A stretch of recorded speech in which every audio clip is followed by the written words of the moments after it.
The clock behind the bar read 11:47 p.m. when Ellie Wells finally stopped moving. Her shift at Fiore d'Oro had been relentless. 8 hours of balancing trays, memorizing orders, smiling through exhaustion. Her lower back complained with every step, but she'd learned to ignore it years ago. 3 more tables had just cleared out, leaving generous tips that would help cover rent this month. She tucked the bills into her apron pocket and exhaled slowly, leaning against the polished mahogany counter near the entrance. The restaurant was winding down. Most guests had left, but a few lingered over espresso and dessert wine. The kitchen staff was already breaking down stations, the sounds of clattering pots and running water echoing from the back. Manhattan never truly slept, but this late at night, the energy shifted. Outside the floor-to-ceiling windows, taxicabs cruised past slower than usual. Streetlights cast amber pools on the wet pavement. It had rained earlier, leaving the sidewalks slick and reflective. Ellie was calculating her tips when she noticed the man at table 12 stand up. Nicholas Pellegrini. She knew his name because everyone who worked here knew his name. He came in twice a week, always reserved the same corner table, always brought men in expensive suits who spoke in hushed tones. The managers treated him differently. The kitchen prepared his meals with extra care. The wine he ordered never appeared on the bill. Ellie had served his table once, months ago, when the regular waitress called in sick. He'd been polite but distant, his dark eyes scanning her face for exactly 2 seconds before returning to the menu. She remembered thinking he looked tired despite the perfectly tailored charcoal suit. There was something heavy in the way he carried himself, like a man who'd stopped sleeping well a long time ago. Tonight he stood with 3 other men, all of them adjusting jacket buttons and checking phones. They moved toward the exit with the casual confidence of people who owned the world. Or at least this part of it. Ellie turned her attention to counting the cash in her apron when movement near the entrance caught her eye. The valet. Not the regular one. This guy was new. Maybe started last week. She'd seen him twice before, both times looking uncomfortable in the standard black vest and bow tie. Right now, he looked worse than uncomfortable. He was sweating, not the light sheen from hustling in summer heat, but actual beads rolling down his temples despite the cool November air. His hands shook as he held a set of car keys, fingers fumbling to grip them properly. Ellie frowned. Something felt wrong. The way he kept glancing toward the street. The way he wouldn't make eye contact with anyone, not even the hostess who smiled at him. Nicholas Pellegrini pushed through the front door, followed by his 3 associates. The valet straightened immediately, almost dropping the keys. "Your car, sir," the valet said, voice too high, too rushed. He practically jogged toward the sleek black Mercedes parked directly in front of the restaurant. Nicholas followed at a measured pace, saying something to the man beside him that Ellie couldn't hear. She should have gone back to work, should have finished her closing tasks, but her feet carried her toward the entrance instead, some instinct pulling her forward. The valet brought the Mercedes around fast, too fast. He left the driver's door hanging open and backed away quickly, holding out the keys like they burned his hand. Nicholas reached for them, nodding once in dismissal. That's when Ellie saw it. Through the driver's side window, illuminated by the restaurant's exterior lights, a thin red wire visible beneath the dashboard. Just a flash of color that didn't belong. Her grandmother used to restore old cars in Detroit, taught Ellie the basics. Wiring in a Mercedes looked nothing like that. Nothing in a modern car should have exposed colored wires running loose under the panel. Her body reacted before her brain fully processed the information. "Don't get in!" Ellie's voice cut through the quiet street as she broke into a run. Her worn sneakers slapped against wet pavement. Nicholas turned sharply, hand already on the doorframe. She grabbed his arm with both hands, yanking him backward with force born from pure panic. He reacted on instinct, twisting to break her grip, his other hand moving defensively to push her away. But she held on, stumbling when he shoved her back. "There's something under the dashboard," she gasped, pointing frantically at the car. "A wire. Red. It shouldn't be there." Nicholas froze. His dark eyes locked onto hers for a fraction of a second, searching for deception or madness. Then his gaze shifted to the car, specifically to where she was pointing. One of his men stepped forward. Tall, broad-shouldered, with the alert posture of someone trained to handle threats. "Boss?" Nicholas held up one hand, a gesture so subtle it was almost invisible. "Ethan, get everyone back. 5 meters. Now." The man, Ethan, didn't question. He moved immediately, pulling the other 2 men away from the vehicle. Nicholas grabbed Ellie's wrist and pulled her with him, putting distance between them and the Mercedes. "What exactly did you see?" Nicholas's voice was calm, controlled, but there was steel underneath, red wire, under the steering column, visible through the window. It was just hanging there, not connected properly. Ellie's heart hammered against her ribs. "My grandmother rebuilt cars. That's not normal. That's not factory wiring." Nicholas stared at the Mercedes for 3 long seconds. Then he pulled out his phone and stepped further back, bringing Ellie with him. She realized he still had hold of her wrist, his grip firm but not painful. "Everyone inside," he ordered quietly to his men. "Clear the sidewalk." Ethan was already moving, ushering the restaurant staff who'd gathered near the entrance back through the doors. The hostess looked confused. The manager started to protest, but stopped when Ethan shot him a look. Time seemed to stretch and compress simultaneously. Ellie counted her own heartbeats. 1, 2, 3. The explosion was louder than anything she'd ever heard in her life. The Mercedes erupted into a ball of fire and twisted metal. The blast wave hit like a physical wall, shoving Ellie backward. She felt her feet leave the ground for a moment before Nicholas's body collided with hers, both of them hitting the pavement hard. He covered her. His full weight pressed her into the cold, wet concrete as debris rained down around them. Pieces of metal, glass, burning rubber. The heat washed over them in a wave, followed immediately by choking black smoke. Ellie couldn't breathe, couldn't think. Her ears rang with a high-pitched whine that drowned out everything else. Nicholas shifted his weight, pulling her up with him. His face was inches from hers, lips moving, but she couldn't hear the words through the ringing. Then sound crashed back in all at once. Car alarms, screaming, sirens already wailing in the distance, the crackle of flames consuming what was left of the Mercedes. "Are you hurt?" Nicholas's voice cut through the chaos. His hands moved over her shoulders, her arms, checking for injuries with surprising gentleness. Ellie's palms stung where they'd scraped against the pavement. The right side of her face felt raw, probably from the asphalt, but otherwise, she was intact. "I'm okay.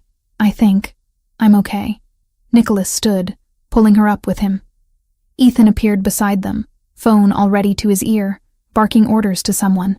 People poured out of the restaurant now, drawn by the explosion.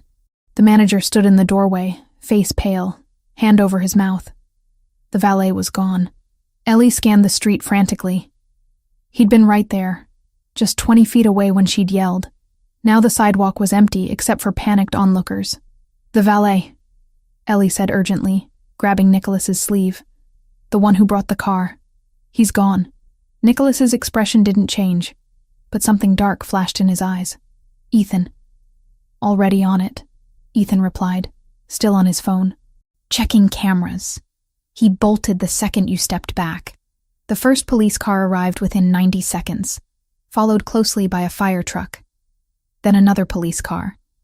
Then unmarked vehicles that Ellie instinctively knew weren't regular cops. Men in dark suits and FBI windbreakers emerged, establishing a perimeter with frightening efficiency. A bomb in Manhattan meant federal jurisdiction. Automatic response. Ellie watched them work, her mind still struggling to catch up with what had just happened. She'd saved someone's life. Multiple lives. She'd seen something wrong and acted without thinking. Now reality was setting in, cold and sharp.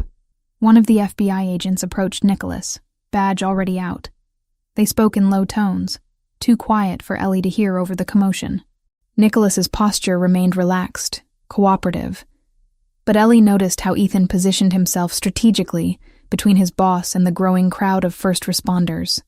A paramedic touched Ellie's shoulder, making her jump. "Miss, are you injured? Let me take a look at your face."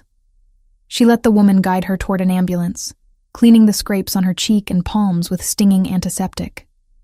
The paramedic wrapped gauze around her left hand where the worst abrasion had torn the skin. "You're very lucky. the paramedic said softly. If you'd been any closer to that vehicle when it went up. Ellie nodded numbly. Lucky. Right. Through the controlled chaos, she watched Nicholas speak with what appeared to be a senior FBI agent. The man gestured toward the burning wreckage, asked questions. Nicholas answered calmly, occasionally pointing toward the restaurant. At one point, the agent's gaze shifted to Ellie, and she felt the weight of that attention like a spotlight. Before Ethan could steer her away, the senior agent peeled off from Nicholas and crossed toward the ambulance. Miss Wells? He asked, flashing his badge just long enough for her to register the seal. His voice was steady, practiced, the kind that made chaos feel briefly organized. I need the short version. What made you look under the dash? Ellie swallowed. Her mouth tasted like smoke. There was a red wire. It didn't belong there. And the valet. He was watching me. When the car went up, he ran. Describe him, the agent said, already taking notes. Anything. Height, jacket, accent, the way he moved. She forced herself to focus, to pull details out of the fog. The agent nodded once, clipped and approving. Then he handed her a card. You did the right thing. We'll take a formal statement when you're steadier. Your security can coordinate with my office, but you don't disappear on us. Understood? Ellie closed her fingers around the card like it was a lifeline. Understood. Ethan broke away from the group and approached her quickly. Miss Wells, we need to move you now. What? Why? Ellie stood up too fast, swaying slightly. The FBI are going to want to question me. I saw the valet, I can describe him. And you will, Ethan assured her, already guiding her away from the ambulance. His hand on her elbow was gentle but insistent. But not here. Not right now. You're in shock. You need somewhere safe to process what just happened. I'm fine. I can give a statement. Miss Wells. Ethan stopped walking, turned to face her directly. His eyes were kind, but serious. Someone just tried to kill my boss with a car bomb. You stopped them. That makes you a witness to attempted murder and possibly a target yourself. The people who did this, they don't leave loose ends. The words hit harder than the blast wave had. Ellie's legs went weak. A black SUV pulled up to the curb, somehow bypassing the police barricade. The back door opened. Nicholas appeared beside them, his suit jacket torn at the shoulder. A small cut above his left eyebrow that he hadn't bothered to address. Get in, he said quietly. Not a command. Not quite a request either. Something in between. Ellie looked back at the burning car, at the FBI agents taking photographs, at the crowd of onlookers filming with their phones.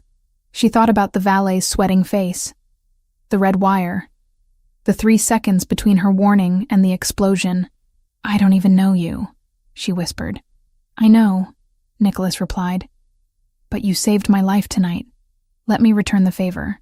Somewhere in the distance, more sirens wailed. The fire crackled and popped as firefighters sprayed it with foam. An FBI agent called out, looking for witnesses. Ellie looked at Nicholas Pellegrini, really looked at him. His dark eyes held hers steadily, waiting for her decision. Not pressuring, just waiting. She got in the SUV. Ethan slid in behind her, and Nicholas took the front passenger seat. The driver pulled away smoothly, merging into late-night traffic before the FBI agents could reach them. Ellie watched the chaos recede through the back window, her reflection ghostly in the tinted glass. She could still smell smoke in her hair, could still feel the vibration of the explosion in her chest. Where are we going? Her voice sounded distant, disconnected. Somewhere safe, Nicholas said from the front seat. I promise you, Ellie Wells, you're safe now. But as the city lights blurred past the windows and her heartbeat refused to slow, Ellie wondered if safe was something she'd ever feel again. Sunlight cut through unfamiliar windows, harsh and unwelcome against Ellie's closed eyelids. She tried to turn away from it, but her body protested with immediate sharp complaints. Her palms stung. Her right cheek throbbed. Every muscle felt bruised, like she'd been thrown down a flight of stairs. Memory slammed back with brutal clarity. The explosion. The heat. Nicholas Pellegrini covering her body as metal rained from the sky. Ellie's eyes snapped open. This wasn't her apartment. The ceiling was too high, painted a soft cream instead of her water-stained beige. The The bed beneath her was too comfortable, the mattress supporting her back without the familiar sag in the middle. She sat up too quickly, head spinning, and took in her surroundings with growing panic. The room was spacious and minimalist, modern furniture in neutral tones. A single piece of abstract art on the wall, all geometric shapes in grays and blacks. Floor-to-ceiling windows revealed a view she recognized immediately. Central Park stretched out below, trees still holding on to autumn colors, which meant she was somewhere on the Upper East Side, somewhere expensive. She was still wearing her work clothes from last night, black pants and white button-down wrinkled beyond redemption. Someone had removed her shoes and placed them neatly beside the bed. Her apron was folded on a chair near the door, tips still tucked inside. Ellie swung her legs over the side of the bed, testing her weight. Everything hurt, but nothing felt broken. The gauze on her left hand had been changed while she slept, fresh white bandages replacing the paramedics' hasty wrapping. Someone had cleaned the scrape on her cheek, too. She could feel the sting of antiseptic when she touched it gently. The door was closed, but not locked. She tried the handle carefully, half expecting resistance. It turned smoothly. The hallway outside was equally immaculate. Hardwood floors polished to a mirror shine, more abstract art, recessed lighting that gave everything a soft, expensive glow. She followed the hall toward voices, her sock feet silent on the wood. The apartment opened into a massive living space. Open-concept kitchen with marble countertops and professional-grade appliances. A living area with leather furniture arranged around a glass coffee table. And beyond it all, those floor-to-ceiling windows offering an unobstructed view of Central Park from what had to be at least 20 stories up. Ethan stood in the kitchen, pouring espresso from a machine that probably cost more than Ellie's monthly rent. He looked up when she appeared, his expression neutral, but not unfriendly. "Good morning, Miss Wells," he said calmly, like finding confused women wandering his kitchen was a regular occurrence. "Coffee?" Ellie's throat was dry. She nodded, not trusting her voice yet. Ethan poured a second cup, adding nothing to it, and slid it across the marble counter toward her. "It's 11 in the morning. You slept about 14 hours. That's normal after the kind of shock you experienced." 11 in the morning. Ellie's shift at the restaurant started at 4. No, wait. She probably didn't have a shift anymore. She probably didn't have a job anymore. The thought sent a fresh wave of panic through her chest. "Where am I?" Her voice came out rougher than expected. "Upper East Side. Secure property. You're safe here." "That's not what I asked." Before Ethan could respond, the front door opened. Nicholas Pellegrini walked in carrying a white pharmacy bag, still wearing what looked like the same suit from last night, though he'd changed the torn jacket for a fresh one. The small cut above his eyebrow had been cleaned but not bandaged, a thin red line visible against his olive skin. He stopped when he saw Ellie, his dark eyes scanning her face with the same assessing look from the night before. "You're awake. Good. How do you feel?" "Like I got blown up," Ellie said flatly. The corner of his mouth twitched, not quite a smile, but close. "Fair assessment." He set the pharmacy bag on the counter. "Antiseptic, clean bandages, pain medication if you need it. Nothing prescription, just over the counter, but it should help." Ellie stared at the bag, then at him, then at Ethan, who'd resumed drinking his espresso like this was all perfectly normal. "Why am I here? Where's here exactly? And why wasn't I taken to a hospital or police station or literally anywhere that makes sense?" Nicholas pulled out one of the bar stools and sat, gesturing for her to do the same. After a moment's hesitation, Ellie sat across from him, the marble counter a buffer between them. "You saved my life last night," Nicholas said quietly. "You saved the lives of 3 of my men. I owe you a debt that I can never fully repay. You don't owe me anything. I just saw something wrong and reacted, and I'm grateful for that reaction." He leaned forward slightly, his full attention focused on her in a way that made her uncomfortably aware of how disheveled she must look. "But we need to talk about what happens next. You witnessed an attempted assassination. You can identify the man who delivered the vehicle. That makes you valuable to law enforcement and dangerous to the people who planted that bomb." The word assassination made everything feel more real and more terrifying. "Who were they?" Who would try to kill you with a car bomb in the middle of Manhattan? Nicholas exchanged a glance with Ethan before answering. The Albanian Mafia. They've been expanding aggressively into territories in Manhattan and the Bronx for the past 8 months. My family has certain business interests in those areas. There's been tension. Ellie processed that carefully. Business interests. That was one way to describe whatever a man like Nicholas Pellegrini did for a living. She wasn't naive. She'd lived in New York long enough to understand that power and money didn't always come from legitimate sources. So this was what? A mob hit? Yes. At least he was honest about it. Ellie picked up her coffee cup, needing something to do with her hands. The espresso was perfect, rich and smooth without bitterness. Of course it was. And now they're going to come after me because I ruined their plan? Possibly. Probably. Nicholas's expression remained calm, but there was steel underneath. Albanian operations don't leave witnesses. They can't afford to. And you didn't just witness. You actively prevented their objective. That makes you a problem they'll want to eliminate. The coffee turned sour in Ellie's stomach. She set the cup down carefully, afraid her shaking hands would spill it. I need to call my manager.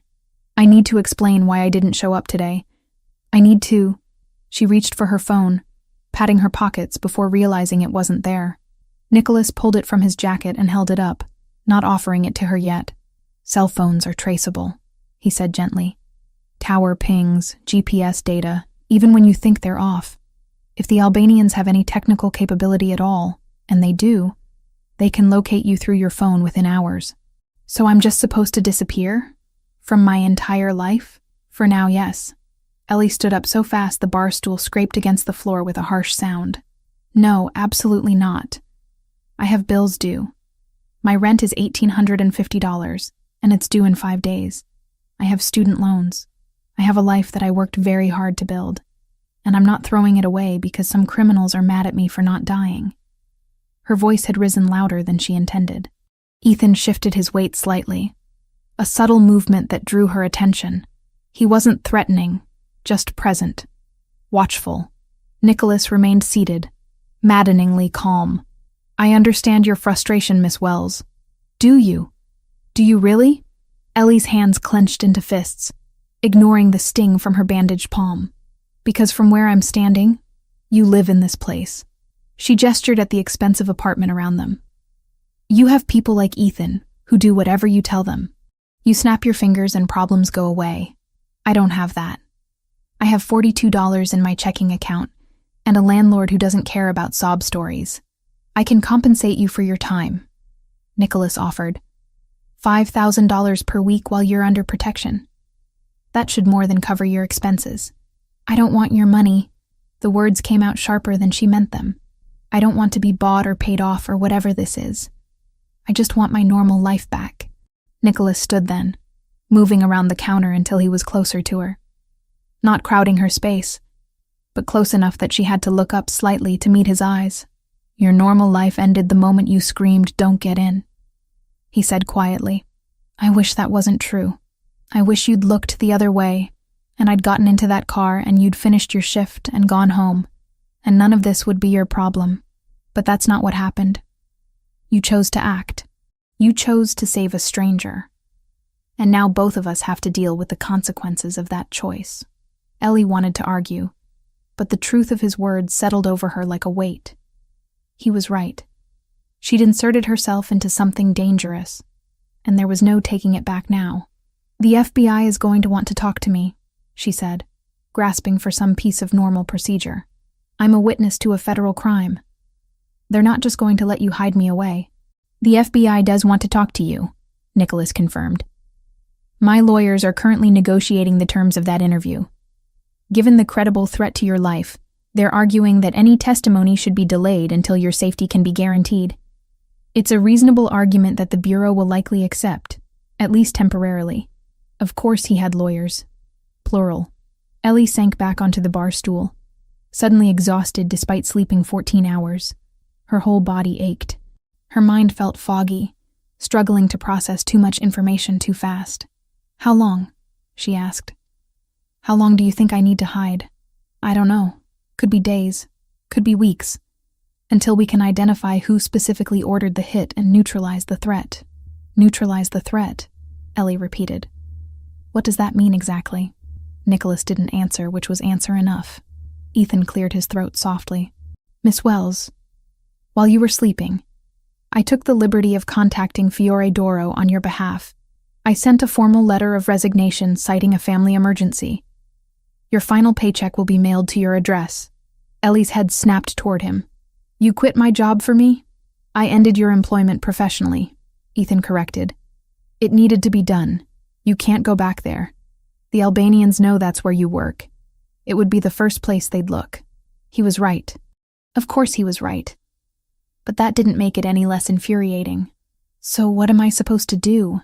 Ellie asked, hating how small her voice sounded. Just sit here in this gilded cage and wait for you to tell me when it's safe to have a life again? You're not a prisoner, Nicholas said firmly. You're a guest under protection. There's a difference. Is there? Because from where I'm sitting, it feels pretty similar. Nicholas studied her for a long moment, his expression unreadable. Then he nodded slowly, as if coming to a decision. 3 days. What? You want a timeline. I'll give you one. 3 days. Give me 3 days to track down the people responsible and deal with the immediate threat. If after 3 days you still want to leave, I won't stop you. But I'm asking you, as the man whose life you saved, to trust me for 72 hours. It was more reasonable than she'd expected. More than she probably deserved given the situation. But 3 days felt like a lifetime when her entire world had just imploded. I want to be able to move around, Ellie said, negotiating terms she barely understood. I'm not staying locked in that bedroom for 3 days. You'll have full access to the apartment. Ethan or someone from my security team will be here at all times, but they'll stay out of your way unless there's a threat. And I'm not a prisoner? You're not a prisoner. Ellie looked down at her bandaged hand, at the gauze wrapped around her palm. She thought about the red wire under the dashboard, the explosion, the heat, the way Nicholas had covered her body without hesitation, protecting her from debris. He could have let her get blown up, could have ignored her warning and gotten himself killed. Instead, both of them were standing here in this expensive apartment negotiating the terms of her temporary captivity. 3 days, she agreed finally. But if you haven't figured this out by then, I'm leaving. I'll take my chances with the Albanians before I let my entire life fall apart. Something flickered in Nicholas's eyes. Respect, maybe. Or concern. Fair enough. He extended his hand across the counter. Ellie looked at it for a moment before shaking. His grip was firm, warm. The calluses on his palm surprising for someone who wore $1,000 suits. Ethan will show you around, Nicholas said, releasing her hand. There's food in the kitchen. Clean clothes in your size in the closet. If you need anything else, just ask. How do you have clothes in my size? A slight smile. I have people who are very good at estimating these things. Of course he did. Nicholas headed toward the door, pulling out his phone. Before he left, he paused and looked back at her. For what it's worth, Miss Wells, I am sorry you got dragged into this. You didn't deserve it. Then he was gone, the door closing with a soft click behind him. Ellie stood in the middle of the expensive apartment, surrounded by marble and leather and a view of Central Park that probably cost more per month than she made in a year. Ethan refilled her coffee cup without asking, the sound of espresso pouring the only noise in the sudden silence. 3 days, she muttered to herself. 3 days to wait while dangerous men hunted for solutions to problems she'd created by doing the right thing. She picked up the coffee cup and walked to the windows, staring out at the city below. People went about their normal lives down there, going to work, meeting friends, living freely. Ellie pressed her forehead against the cool glass and wondered if she'd ever feel normal again. 3 days should have been simple. 72 hours of waiting while Nicholas Pellegrini dealt with whatever threats lurked in the shadows of his world. Then Ellie could walk away, return to her life, pretend none of this had happened, except it was morning of the 3rd day, and the tightness in Ethan's jaw when he arrived told her everything she needed to know before he said a word. Ellie had been awake since 6, unable to sleep past dawn, despite the blackout curtains in her temporary bedroom.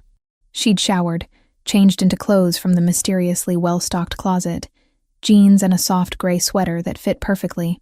The bandages on her hand had been changed again, the scrapes on her face starting to fade from angry red to dull pink under the fresh gauze Ethan had left for her. She was making coffee when Ethan came through the front door, phone pressed to his ear, his expression darker than she'd seen in the past 2 days. He ended the call and looked at her. "We have a problem." Ellie's stomach dropped. "What kind of problem?" Ethan pulled out his phone, swiped through something, then turned the screen toward her. It was a grainy photo, clearly pulled from security footage. The angle was from above, showing the entrance of Fiore d'Oro. And there, frozen mid-run, was Ellie. Her face was visible, clear enough to identify even with the poor quality. Below the photo, text in Albanian and English. $50,000. Location only. Alive preferred. The coffee cup slipped from Ellie's fingers. It shattered against the marble floor, dark liquid spreading across white stone. "They leaked it last night," Ethan said quietly, pocketing his phone and grabbing paper towels. "Sent it through their network of informants and associates. By morning, half the criminal underground in New York had seen your face." Ellie couldn't look away from the puddle of coffee spreading at her feet. $50,000. For her, like she was a bounty. A thing to be hunted. Alive preferred. She repeated numbly. "What does that mean?" "It means they want to question you before they kill you," Ethan said bluntly, already cleaning up the mess. "They want to know if you're connected to us, if you know anything useful, if there are other witnesses. Then they'll eliminate you as a loose end." The apartment felt suddenly smaller, the walls pressing in. "You said 3 days. Nicholas said 3 days and I could leave if I wanted. That was before this." Ethan straightened, tossing the coffee-soaked towels into the trash. "I'm sorry, Miss Wells, but walking out that door right now would be suicide. They're looking for you. Actively." Ellie backed up until her spine hit the counter, needing something solid to support her weight. "This isn't fair. I didn't do anything except try to help." "I know. I had a life. I had a plan. I was going to save money, maybe go back to culinary school, open my own place someday." Her voice cracked on the last word. "Now I'm trapped here with a price on my head because I noticed a wire." Ethan's expression softened marginally. "Nicholas is working on it. He's meeting with lawyers right now about delaying your FBI deposition until we can guarantee your safety. And he's putting pressure on Albanian operations, trying to force them to back off. And if they don't back off?" Ethan didn't answer, which was answer enough. The front door opened 20 minutes later. Nicholas walked in wearing a different suit, charcoal with subtle pinstripes. His tie loosened like he'd been pulling at it. He looked tired. Not physically exhausted, but the kind of tired that came from carrying too much weight for too long. His eyes found Ellie immediately, taking in her pale face and rigid posture. "You've heard. $50,000, Ellie said. "Apparently I'm expensive. You're valuable," Nicholas corrected, crossing to the kitchen. "There's a difference. They want you because you're a threat to them. I'm a waitress. Was a waitress." The past tense tasted bitter. "I'm not a threat to anyone. You stopped their operation. You cost them time, money, and credibility. In their world, that makes you dangerous." Ellie laughed, a sharp sound with no humor in it. "This is insane. This entire situation is completely insane." Nicholas poured himself coffee from the pot Ellie hadn't finished making, drinking it black without sugar. He studied her over the rim of the cup, those dark eyes assessing in a way that made her feel simultaneously protected and exposed. "I need to do something," Ellie said suddenly. "I can't just sit here spiraling. My hands need to be busy or I'm going to lose my mind." She moved to the refrigerator before either man could respond, pulling it open and surveying the contents. Someone kept it well stocked. Fresh vegetables, herbs, quality ingredients. Her grandmother's voice echoed in her memory, teaching her that cooking was meditation, that when the world felt chaotic, you could always find peace in the rhythm of chopping, stirring, kneading. "Do you mind if I cook?" The question came out more vulnerable than she intended. Nicholas blinked, surprised. "The kitchen is yours." Ellie started pulling ingredients, moving on autopilot. San Marzano tomatoes, fresh basil, garlic, olive oil that actually smelled like olives, not the cheap garbage from discount stores. Flour and eggs for pasta. Her hands knew what to do even when her mind felt shattered. She worked methodically, finding comfort in familiar motions. Flour piled on the marble counter, shaped into a well. Eggs cracked into the center. Fingers mixing, kneading, the dough coming together under her palms. It took 20 minutes of steady work before her breathing finally slowed to something approaching normal. Nicholas watched from the bar stool, not speaking, just present. Ethan had disappeared into another room, giving them privacy. The pasta dough rested under a clean towel while Ellie started the sauce. Garlic sizzled in olive oil, the smell sharp and grounding. Tomatoes crushed by hand, basil torn roughly. Salt, and a pinch of sugar to balance the acidity. Her grandmother had taught her this sauce when Ellie was 8 years old, standing on a step stool to reach the stove. "My grandmother came from Naples," Ellie said suddenly, not looking up from the pot. 1973. She was 19, spoke maybe 10 words of English, and had $40 in her pocket. She settled in Detroit because she had a cousin there who worked in a car factory. She stirred the sauce slowly, watching it bubble. She met my grandfather at a church social. He was second-generation Italian, family from Sicily. They got married 6 months later and opened a tiny restaurant in a bad neighborhood. 20 tables. No liquor license. Just good food and hard work. Nicholas remained silent, letting her talk. "The place did well enough," Ellie continued. "Not rich, but comfortable. My mom grew up in that restaurant, met my dad there when he came in for dinner one night. Eventually, my grandfather died and my dad inherited the business. He ran it for 15 years. She paused, tasting the sauce, adjusting the seasoning. He was a good man in a lot of ways. Generous, kind. But he had a problem. Gambling. Started small, horses and sports betting. Then it got worse. Cards, underground games, borrowing from the wrong people to chase losses. The pasta dough had rested long enough. Ellie began rolling it out, the motion soothing in its repetition. He lost the restaurant 6 years ago. Couldn't pay the mortgage or the loan sharks. Lost everything my grandmother had built. And he just kept gambling, kept digging deeper. He owed $11,500 when he died 3 years ago. Heart attack. Stress, the doctor said. She cut the pasta into thin strips, hanging them over the back of a chair to dry. We never reconciled. I tried. But he was always ashamed. Couldn't look me in the eye. So he died and I was left with his debts and his mess and no closure. The sauce was done. Ellie turned off the heat and finally looked at Nicholas. That's why I moved to New York. Fresh start. New city where nobody knew about my family or our failures. I was going to work hard, save money, maybe open my own place someday. Nothing fancy. Just honest food and a chance to rebuild what he destroyed. Nicholas set down his coffee cup carefully. I know. Ellie froze. What? I had you investigated, he said quietly. After the explosion. I needed to know who you were, if you were connected to the Albanians somehow, if the timing was coincidence or setup. My people made calls to Detroit, talked to people who knew your family. Anger flared hot in Ellie's chest. You investigated me? Like I'm some kind of criminal? Like you're someone who saved my life and I needed to understand why. His voice remained calm, steady. I know about your father. The addiction. The debts. I know you moved here 3 years ago, worked 2 jobs for the first year, that you send money to your mother every month even though you can barely afford it. You had no right. I had every right, Nicholas interrupted, but not unkindly. Someone tried to kill me with a car bomb. You stopped them. I don't believe in coincidences. I needed to know everything about you to assess the situation properly. Ellie gripped the edge of the counter, her knuckles white. And what did your investigation tell you? That I'm a broke waitress with dead-end prospects and daddy issues? It told me you're honest, hardworking.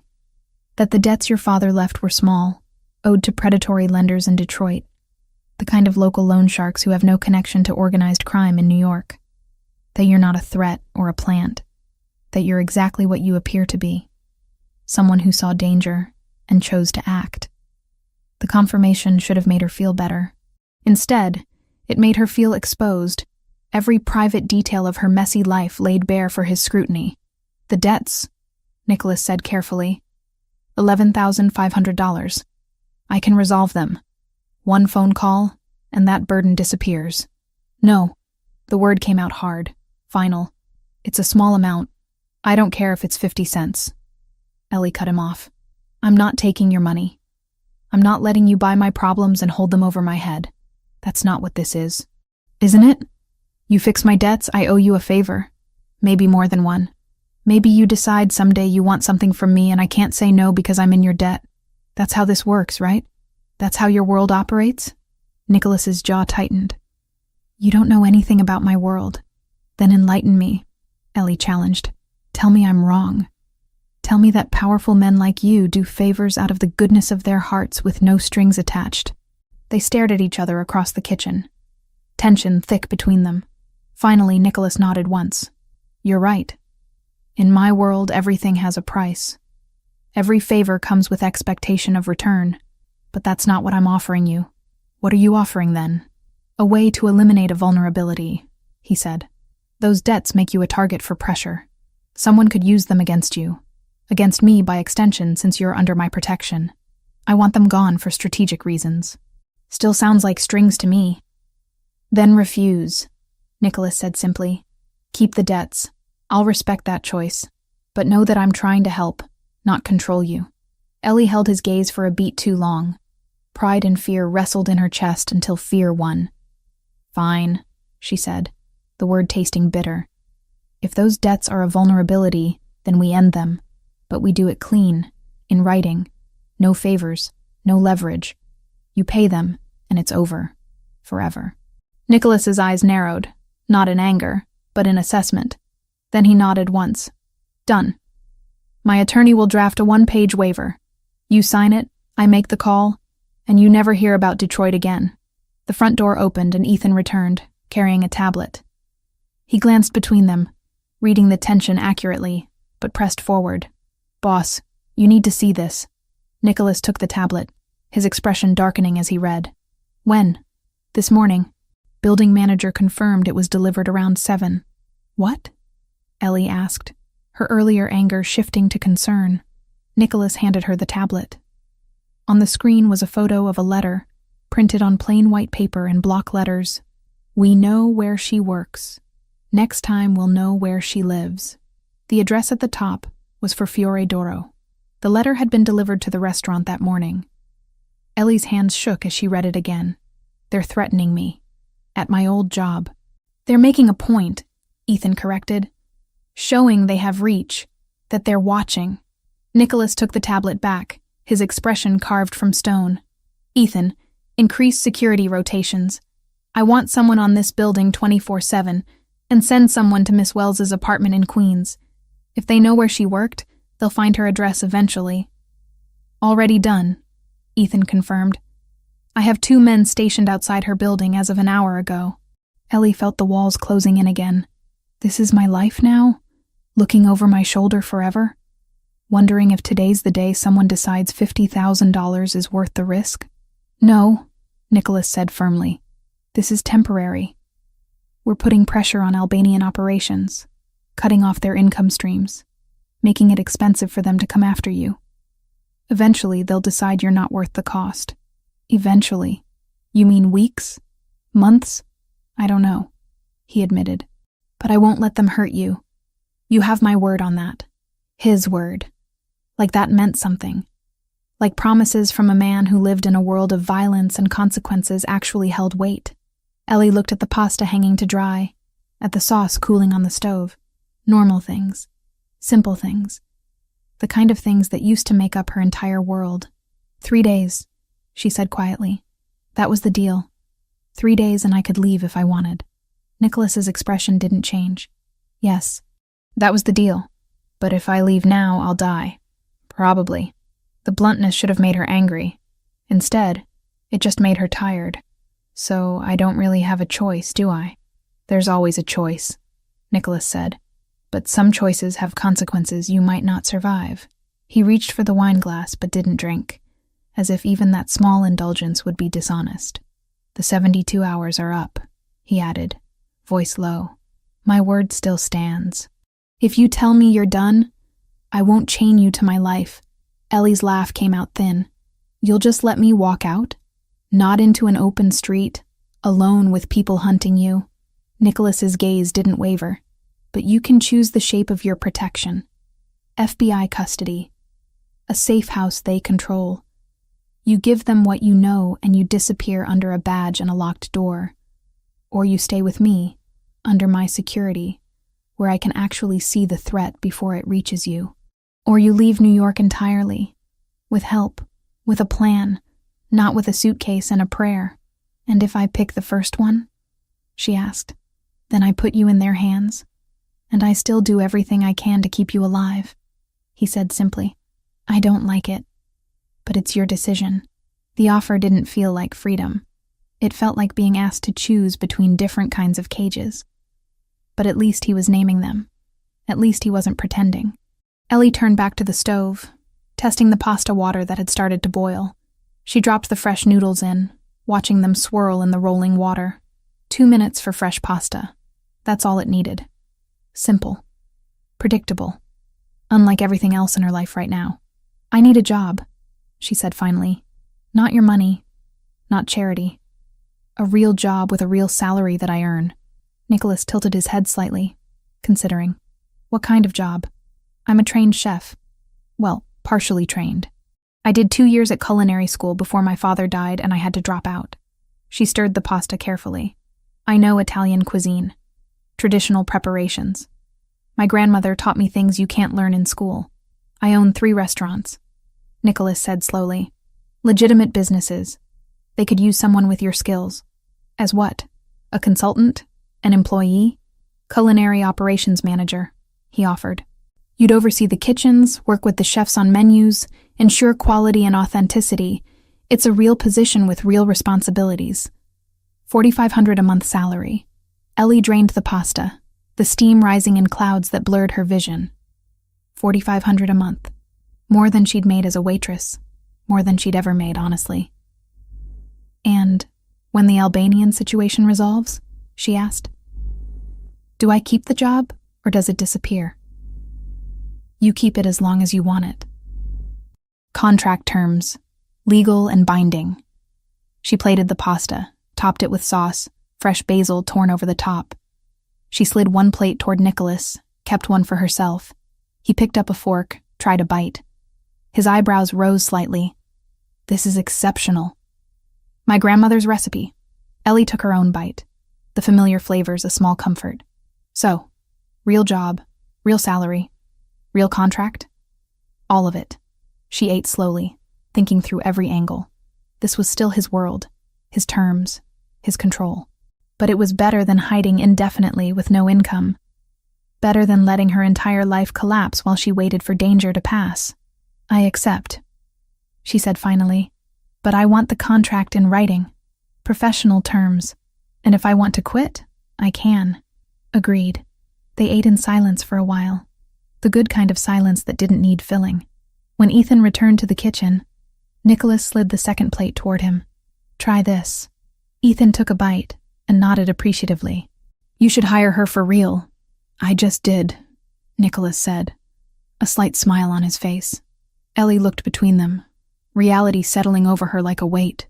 She had a job, security, protection, everything she needed to survive this nightmare.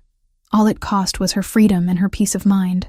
She finished her pasta and started cleaning up, her hands busy again, her mind already planning menus and recipes. If she was going to do this, she'd do it right. Build something real from the ashes of her interrupted life. Outside the windows, the city continued on. People lived and worked and moved freely through streets she couldn't walk without risk. But in this expensive apartment with these dangerous men, Ellie Wells was safe. For now, that would have to be sufficient. 2.5 weeks working for Nicholas Pellegrini taught Ellie that legitimate business could be just as demanding as the criminal kind. Maybe more so, since it required maintaining appearances. The first Friday, she asked for a secure phone call and told her mother, careful, casual lies, that she'd picked up extra shifts and couldn't talk long. She sent the usual money anyway, watching the transfer confirmation appear on the screen with a relief so sharp it almost hurt. Whatever else had been stolen from her, that responsibility stayed. 2 days after she signed Nicholas's waiver, Ethan confirmed the Detroit debts were gone. No threats. No follow-up. Just silence where a noose had been. And the FBI didn't forget her either. A week into her new routine, she sat in a quiet conference room with 2 agents and Nicholas's attorney, gave a recorded statement until her throat went raw, then left with a card that promised a scheduled deposition later, when later wouldn't get her killed. She stood in the kitchen of Casa Bianca, the second of 3 restaurants Nicholas owned in Manhattan, watching the head chef prepare osso buco with techniques that would have made her grandmother weep. The saffron risotto beside it looked acceptable, but the bone marrow hadn't been properly roasted before braising. "The marrow needs to render slowly," Ellie said, keeping her tone professional rather than critical. "If you braise it too quickly, it turns gelatinous instead of silky. Try roasting the bones at 350 for 20 minutes before you add them to the braising liquid." The chef, a man in his 50s named Antonio, who'd initially resented taking direction from someone half his age, nodded thoughtfully. "Like my mother used to do. I forgot that step when I modernized the recipe. Sometimes the old ways work because they actually work," Ellie said. "Not because of tradition, but because the technique is sound." Nicholas leaned against the stainless steel prep counter near the door, watching the exchange with apparent amusement. He'd been accompanying her to these restaurant visits more frequently than necessary. As owner, he could have sent someone else to supervise, could have reviewed her reports remotely. Instead, he showed up personally, asked questions, listened to her explain techniques and ingredient sourcing with genuine interest. Today he wore dark slacks and a black sweater instead of his usual suit, slightly more casual but no less expensive. The scrape on her cheek had finally healed completely, leaving no scar. The bandages on her hand were gone, though the skin remained slightly pink, where the worst abrasions had been. They finished the kitchen inspection and moved to the dining room. Casa Bianca wouldn't open for another 3 hours, the space empty and quiet. Afternoon sunlight filtered through the windows, illuminating dust motes floating in the air. The tables were already set for evening service, white linens crisp and perfect. "Your thoughts?" Nicholas asked, pulling out a chair at a corner table. Ellie sat across from him, flipping through notes on the tablet Ethan had provided her. "The kitchen staff is skilled but inconsistent. Antonio knows classic techniques, but he's been taking shortcuts. The seasonal menu needs updating. Nobody's using autumn vegetables properly. And your wine list is overpriced for what you're offering." "Overpriced how?" "You're charging Manhattan steakhouse prices for wines that should cost 30% less. It's not about the quality. It's about market positioning. You're an Italian restaurant, not a status symbol. People come here for authenticity, not to show off." Nicholas smiled, a real one that reached his eyes. "You're not afraid to be honest. You hired me to improve your restaurants, not to tell you what you want to hear." Ellie set down the tablet. "If you just wanted compliments, you could have hired someone cheaper." "True." He leaned back in his chair, studying her in that assessing way he had. "You've been doing good work these past weeks. The kitchen at Nonna's is running smoother since you reorganized their prep schedule. And the menu changes at Stella increased their weeknight traffic by 18%. "I saw the numbers," Ellie admitted. "It's satisfying, seeing real results from actual work. As opposed to standing around waiting for danger to pass." She met his gaze directly. "I know I'm still under protection. I know there are men watching my old apartment and following me when I leave the Upper East Side. But at least now I'm doing something productive instead of just hiding." "You were never just hiding, wasn't I?" Ellie's voice carried an edge. "Trapped in a gilded cage, waiting for you to solve my problems? Is that what you think this is?" Nicholas leaned forward, his expression sharpening. "A cage? I don't know what this is," Ellie said honestly. "Some days it feels like protection. Some days it feels like control. I can't tell the difference anymore." Before Nicholas could respond, his phone buzzed. He glanced at the screen, his expression shifting immediately. Whatever ease had been in his posture disappeared, replaced by something harder, more dangerous. "Excuse me," he said, standing and moving to the far side of the dining room. Ellie watched him take the call. noting the tension in his shoulders, the sharp edge to his voice even though she couldn't hear the words. Something was wrong. She'd learned to read the small tells over the past weeks. The way his jaw tightened when receiving bad news. The slight narrowing of his eyes when calculating responses. He ended the call and returned to the table. But he didn't sit down. "We need to go." "What happened?" "I'll explain in the car." They rode in tense silence. Nicholas on his phone issuing clipped instructions to people whose names Ellie didn't recognize. The driver navigated through Manhattan traffic with practiced efficiency. Ethan sat in the front passenger seat, also on his phone, his voice low and urgent.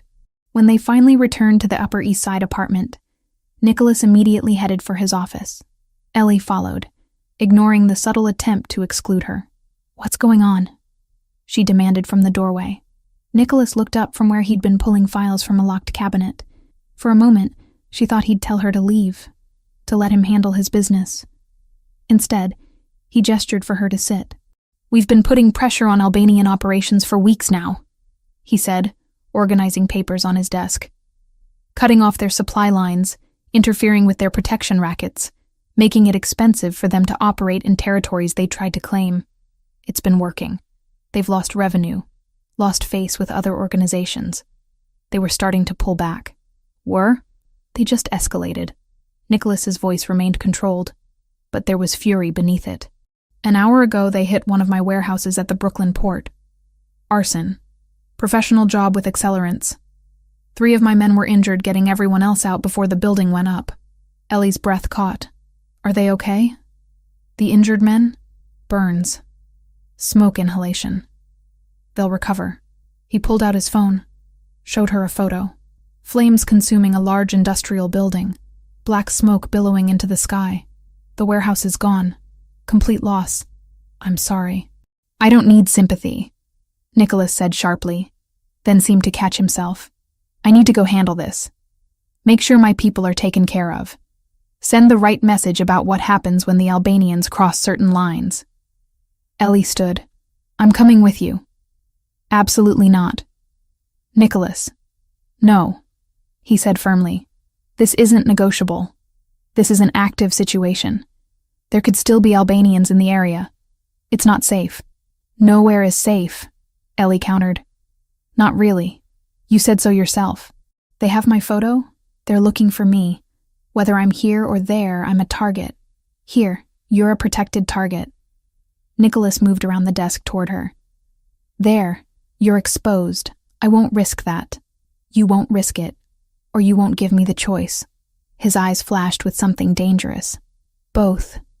This is my world, my responsibility.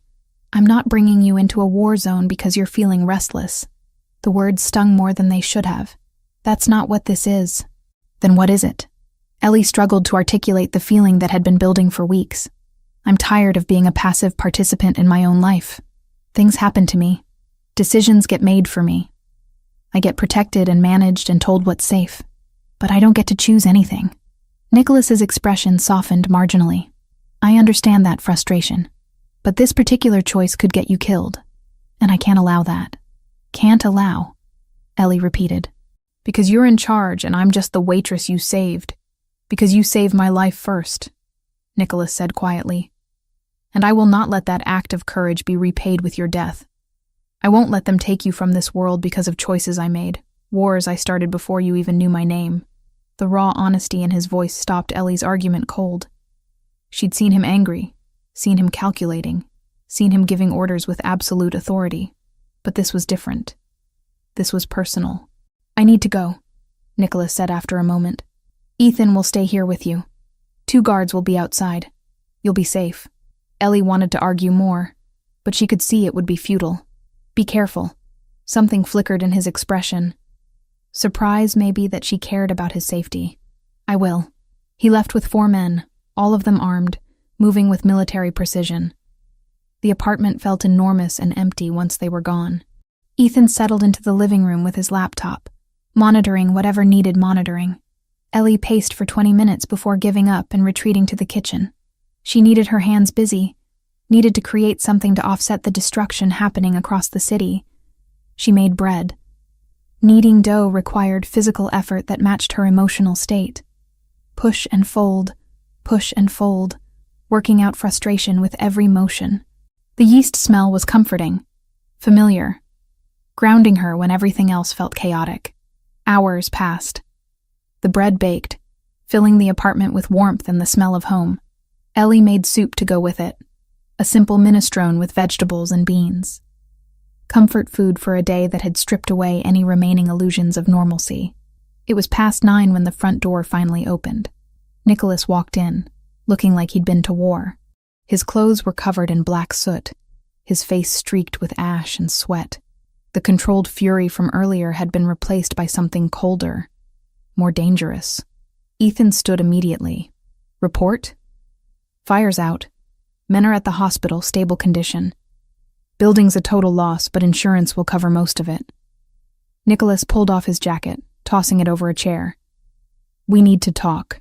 Something in his tone made Ellie's stomach tighten with dread. What happened? Nicholas pulled out his phone, swiped through photos, then handed it to her. The screen showed a wall of the burned warehouse. Despite the fire damage, the message was clear, spray-painted in red across the blackened bricks. The waitress can't hide forever. Below the words, stenciled with disturbing precision, was her face.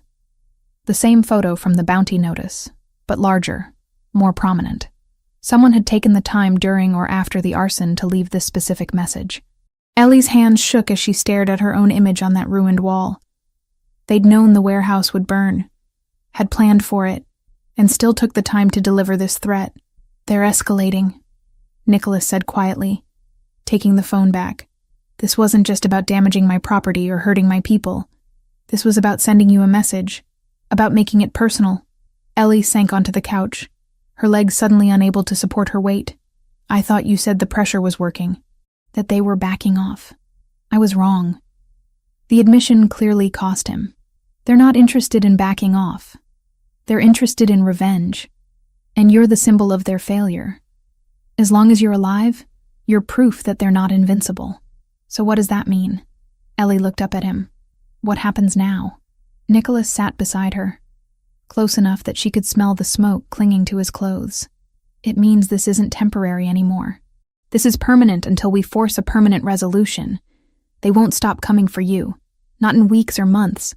Not until one side wins. The words settled over her like a shroud. No more pretending this would blow over. No more counting down days until freedom. This was her life now. Running, hiding, looking over her shoulder, living under constant threat. I understand if you're angry, Nicholas continued. If you want to blame me for dragging you into this. But I need you to understand something. He turned to face her fully, his dark eyes intense. I will not let them hurt you. Whatever it takes, whatever I have to do, I will keep you safe. That's not negotiable. Even if it means more violence, Ellie's voice came out smaller than she intended. Even if it means people dying? Yes. The simple honesty should have horrified her. Maybe it would have 3 weeks ago when she was just a waitress worried about rent and tips. But she'd learned too much about his world since then. Understood that in certain circles, protection required strength, and strength sometimes required violence. I'm scared, she admitted quietly. You should be, Nicholas said. Fear keeps you careful, keeps you alive. But you're not alone in this. You have me. You have Ethan and my entire organization working to eliminate this threat. We will find a way to end this. Ellie looked at her own face on his phone screen, spray-painted on a burned warehouse wall like a target. How? How do you end something like this? By making it more expensive for them to continue than to walk away, Nicholas explained. We've been cutting their income. Now we cut deeper. We go after their leadership, their operations, their reputation. We make them understand that coming after you costs more than your life is worth to them. It was cold, calculated, utterly pragmatic. And Ellie realized with disturbing clarity that she didn't have better options. I don't want people hurt because of me, she said. People are already hurt. 3 of my men tonight. That's on the Albanians, not you. Nicholas's jaw tightened. You didn't start this war. You just happened to be standing in the right place at the right time to save my life. Everything that's followed is consequence of their actions, not yours. Ellie wanted to believe that. Wanted to absolve herself of responsibility for the violence spiraling out from one moment of instinct. But she couldn't quite manage it. Come on. Nicholas stood, offering his hand. You made bread. I can smell it. And I haven't eaten since morning. The abrupt shift to normalcy felt jarring, but Ellie took his hand and let him pull her up. They moved to the kitchen where the bread sat cooling on the counter beside the pot of soup. She served them both in silence. The domestic ritual strange against the backdrop of arson and threats.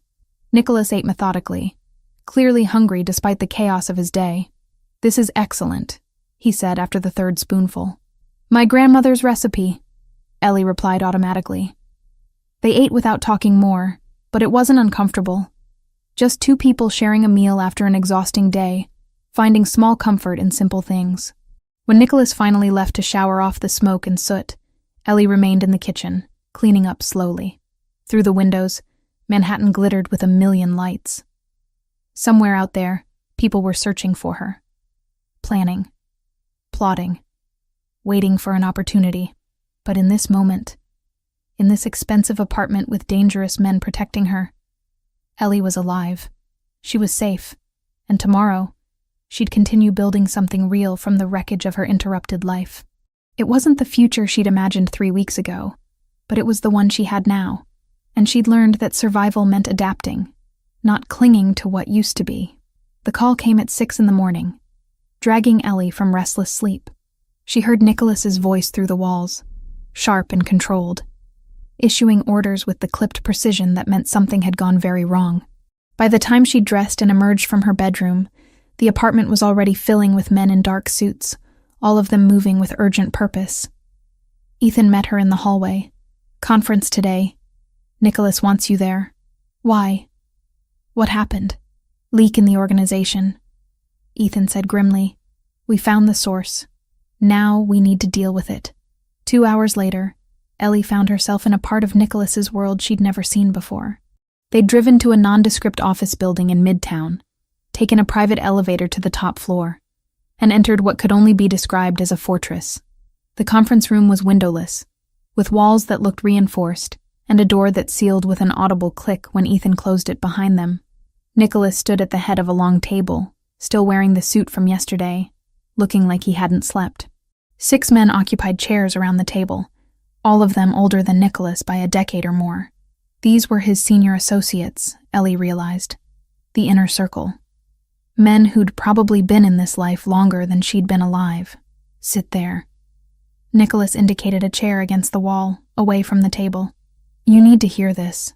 Ellie sat, acutely aware of being the only woman in a room full of dangerous men. They all looked at her with varying degrees of curiosity and suspicion, but none of them questioned her presence. If Nicholas wanted her here, she was here. Gentlemen, Nicholas began, his voice carrying absolute authority despite the exhaustion in his eyes. We have a problem. For the past 3 months, the Albanians have been operating with intelligence they shouldn't have. They knew about the warehouse shipment schedule. They knew which properties we use for storage. They knew Miss Wells was under protection here. That level of detail doesn't come from surveillance or lucky guessing. It comes from inside. The temperature in the room seemed to drop. The 6 men exchanged glances, wariness replacing their earlier casual postures. I want to be very clear, Nicholas continued, his dark eyes moving from face to face. I'm not accusing anyone at this table. You're here because you're the only people I still trust completely.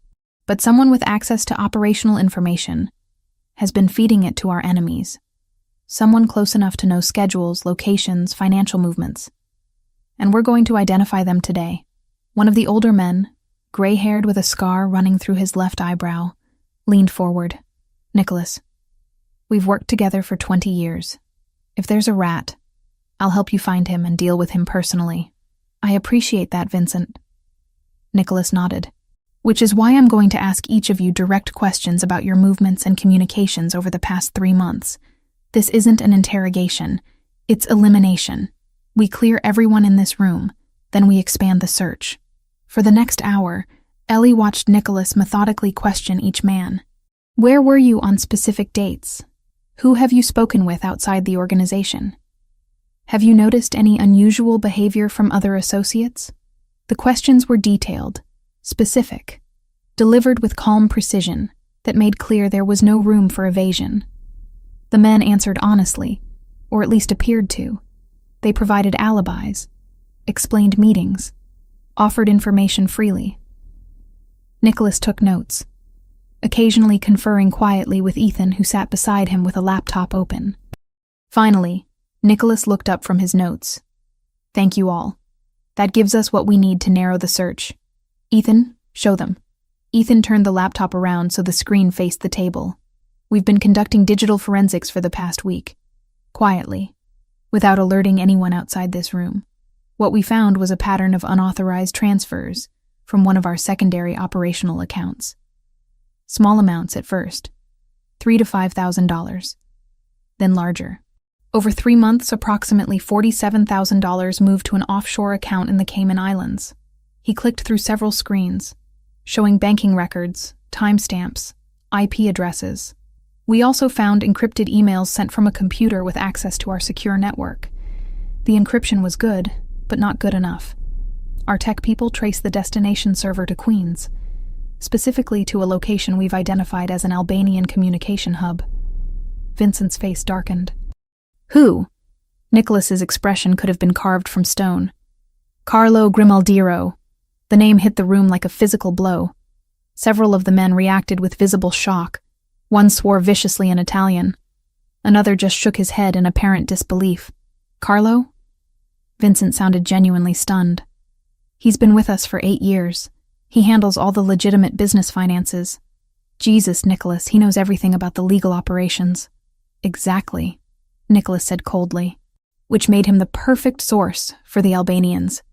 He had access to property records, transport schedules, investment portfolios. He knew which buildings we owned, which we rented, which we used for storage. And he's been selling that information for 3 months. Ethan pulled up more documents. We found the motivation. Carlo has a gambling problem, started small poker games in Atlantic City, but he got deeper into it, higher stakes underground games. He accumulated $180,000 in debts to a casino that's controlled by Albanian interests. They offered him a deal. Feed them information, and the debt disappears. Where is he now? Another man asked. Being collected. Nicholas replied. He should arrive within the hour. I wanted to brief all of you first. Make sure everyone understood the scope of the betrayal before we confronted him directly. The conference room door opened and 2 men entered, escorting a third between them. Carlo Grimaldiro was in his mid-50s, balding, with the soft build of someone who spent their days behind a desk. He looked terrified, his face pale and sweating despite the cool air conditioning. The escorts pushed him into a chair at the far end of the table. Carlo's eyes darted around the room, taking in the assembled men, landing finally on Nicholas with something that looked like desperate hope. Nicholas, there's been a mistake, Carlo started, his voice shaking. Whatever you think I did, you stole $47,000 from operational funds. Nicholas interrupted, his tone flat and emotionless. You sent encrypted emails containing proprietary information about our properties and operations to Albanian contacts. You've been doing this for 3 months. These aren't accusations, Carlo. These are facts backed by digital evidence that will hold up in any court, criminal or otherwise. Carlo's face crumpled. I can explain. They forced me. I didn't have a choice. Everyone has a choice, Nicholas said coldly. You chose to gamble money you didn't have. You chose to continue gambling when you knew you were drowning in debt. You chose to accept their offer instead of coming to me for help. Every step of this was your choice. $180,000, Carlo said desperately. How was I supposed to ask you for that kind of money? You would have wanted to know why, and I couldn't tell you about the gambling. You would have lost trust in me. I lost trust in you the moment you sold information about my operations to my enemies, Nicholas replied. The gambling, I might have helped with, might have gotten you into treatment, arranged a payment plan, something, but you went to the Albanians instead. You gave them details about warehouse schedules. You told them which properties we use and when. You endangered everyone in this organization. including an innocent woman who has nothing to do with our world. His voice dropped lower, more dangerous. That warehouse fire? 3 men were injured because the Albanians knew exactly when and where to hit us. They knew because you told them. You're not just a thief, Carlo. You're responsible for putting my people in the hospital. Carlo was crying now, tears streaming down his face. I never gave them information about people, I swear, just numbers, financial records, property addresses. I made sure it was only logistics, nothing that would get anyone hurt. You think logistics and violence are separate? Vincent spat from across the table. You think they wanted property addresses so they could send Christmas cards? They used your information to plan attacks, to target our operations, to threaten Miss Wells specifically. You enabled all of it. Ellie had been silent throughout the confrontation, sitting against the wall and observing. Now she understood why Nicholas had wanted her here. This wasn't just about betrayal within his organization. This was about her. The information Carlo had sold had directly contributed to the Albanians' ability to target her, to know where she was being protected, to escalate their threats with precision. What did you tell them about Miss Wells? Nicholas asked, his voice deadly quiet. Carlo shook his head frantically. Nothing, I swear. I didn't even know who she was until I saw the news about the car bomb. They never asked about specific people, just locations and schedules. But you knew we were using the Upper East Side property for protection? Carlo hesitated, then nodded miserably. They asked which properties weren't used for business. I told them about the residential places. I didn't know why they wanted to know. I thought maybe they were looking for targets to hit when no one was there. Jesus Christ, Ethan muttered. Nicholas remained perfectly still, but Ellie could see the fury radiating from him in waves. 8 years. I trusted you with my legitimate business finances. I let you see records that could destroy us if they fell into the wrong hands. I invited you to family dinners, and you repaid that trust by selling me out for gambling debts. I'm sorry, Carlo sobbed. I'm so sorry. I'll give back the money. I'll testify against the Albanians. Whatever you want, I'll do it. Just please, please don't what? Nicholas leaned forward. Don't kill you? Is that what you think this is? Carlo couldn't answer, just continued crying. Nicholas stood, buttoning his suit jacket with precise movements. You're removed from all positions effective immediately. Every access you had to our systems is revoked as of this moment. The $47,000 you stole will be repaid with interest, or we'll seize assets until the debt is satisfied. You will have no further contact with anyone in this organization. If you speak to the Albanians again, if you breathe a word about our operations to anyone, you'll discover that there are consequences far worse than death. He turned to the 2 men who'd brought Carlo in. Get him out of here. Make sure he understands that his cooperation in this matter is the only reason he's walking out alive. They hauled Carlo up and dragged him toward the door. He tried to say something else, but one of the escorts silenced him with a hand on his shoulder. The door closed behind them with a hollow thud. Silence filled the conference room. The 6 senior associates sat processing what they'd witnessed. Vincent was the first to speak. You were merciful. More merciful than he deserved. Mercy has nothing to do with it, Nicholas replied tiredly. Killing him would have been easy, but it would also make him a martyr to his family, create complications we don't need. This way, he lives with his shame, and if he's smart, he disappears somewhere far from New York and never comes back. The meeting broke up after Nicholas assigned various tasks to the assembled men. Increased security, review of anyone else who might have access to sensitive information, messages to be sent to Albanian leadership making clear that the leak had been identified and closed. As the room emptied, Ellie remained in her chair against the wall. Nicholas stood at the window that wasn't really a window, just a screen displaying a view of the city, providing the illusion of openness in the sealed room. You should go with Ethan, he said without turning around. I have more meetings today. Are you okay? The question came out before Ellie could stop it. Nicholas's shoulders tensed. I'm fine. You're not. Ellie stood, moving closer but maintaining distance. That man worked for you for 8 years. You trusted him, and he betrayed you. That's not nothing. In this life, betrayal is always a possibility, Nicholas said, still not looking at her. You learn to expect it. Expecting it doesn't make it hurt less. Finally, he turned to face her. His expression was controlled, but she could see the exhaustion and something deeper underneath. Pain, maybe. Or disappointment in himself for not seeing the betrayal sooner. "It's my fault," he said quietly. "I should have noticed. Should have seen signs. Carlo's been distant for months, stressed. I attributed it to the pressure of managing 3 restaurants' finances. I didn't dig deeper. You're not responsible for his choices. I'm responsible for everyone in this organization. Their safety, their loyalty.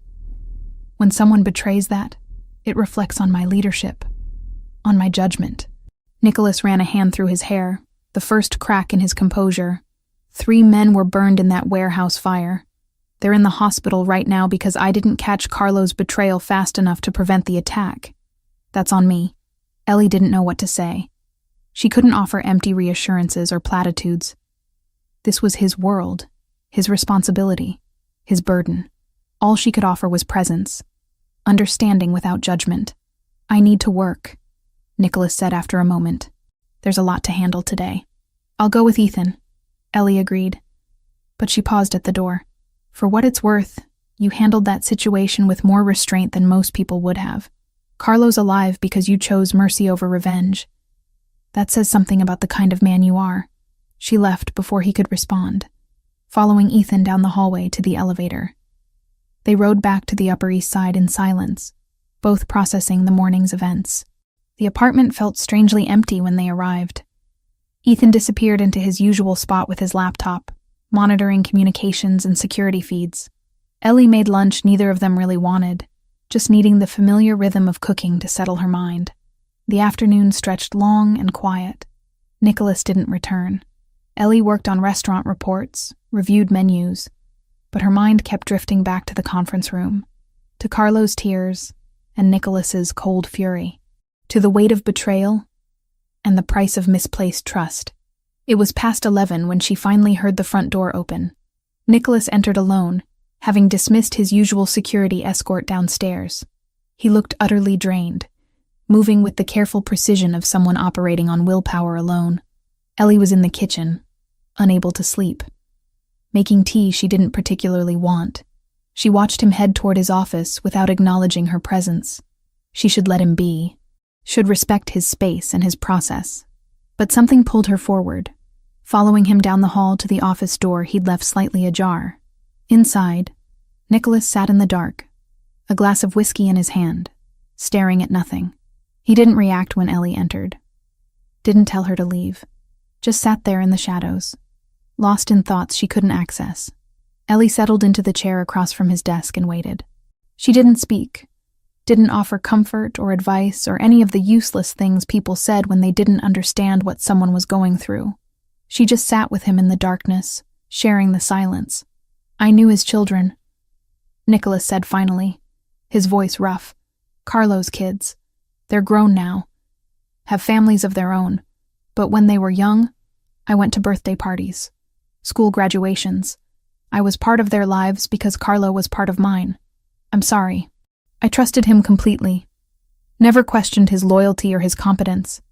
Never thought to look deeper when he started showing signs of stress." Nicholas took a drink, the whiskey catching the ambient light from the hallway.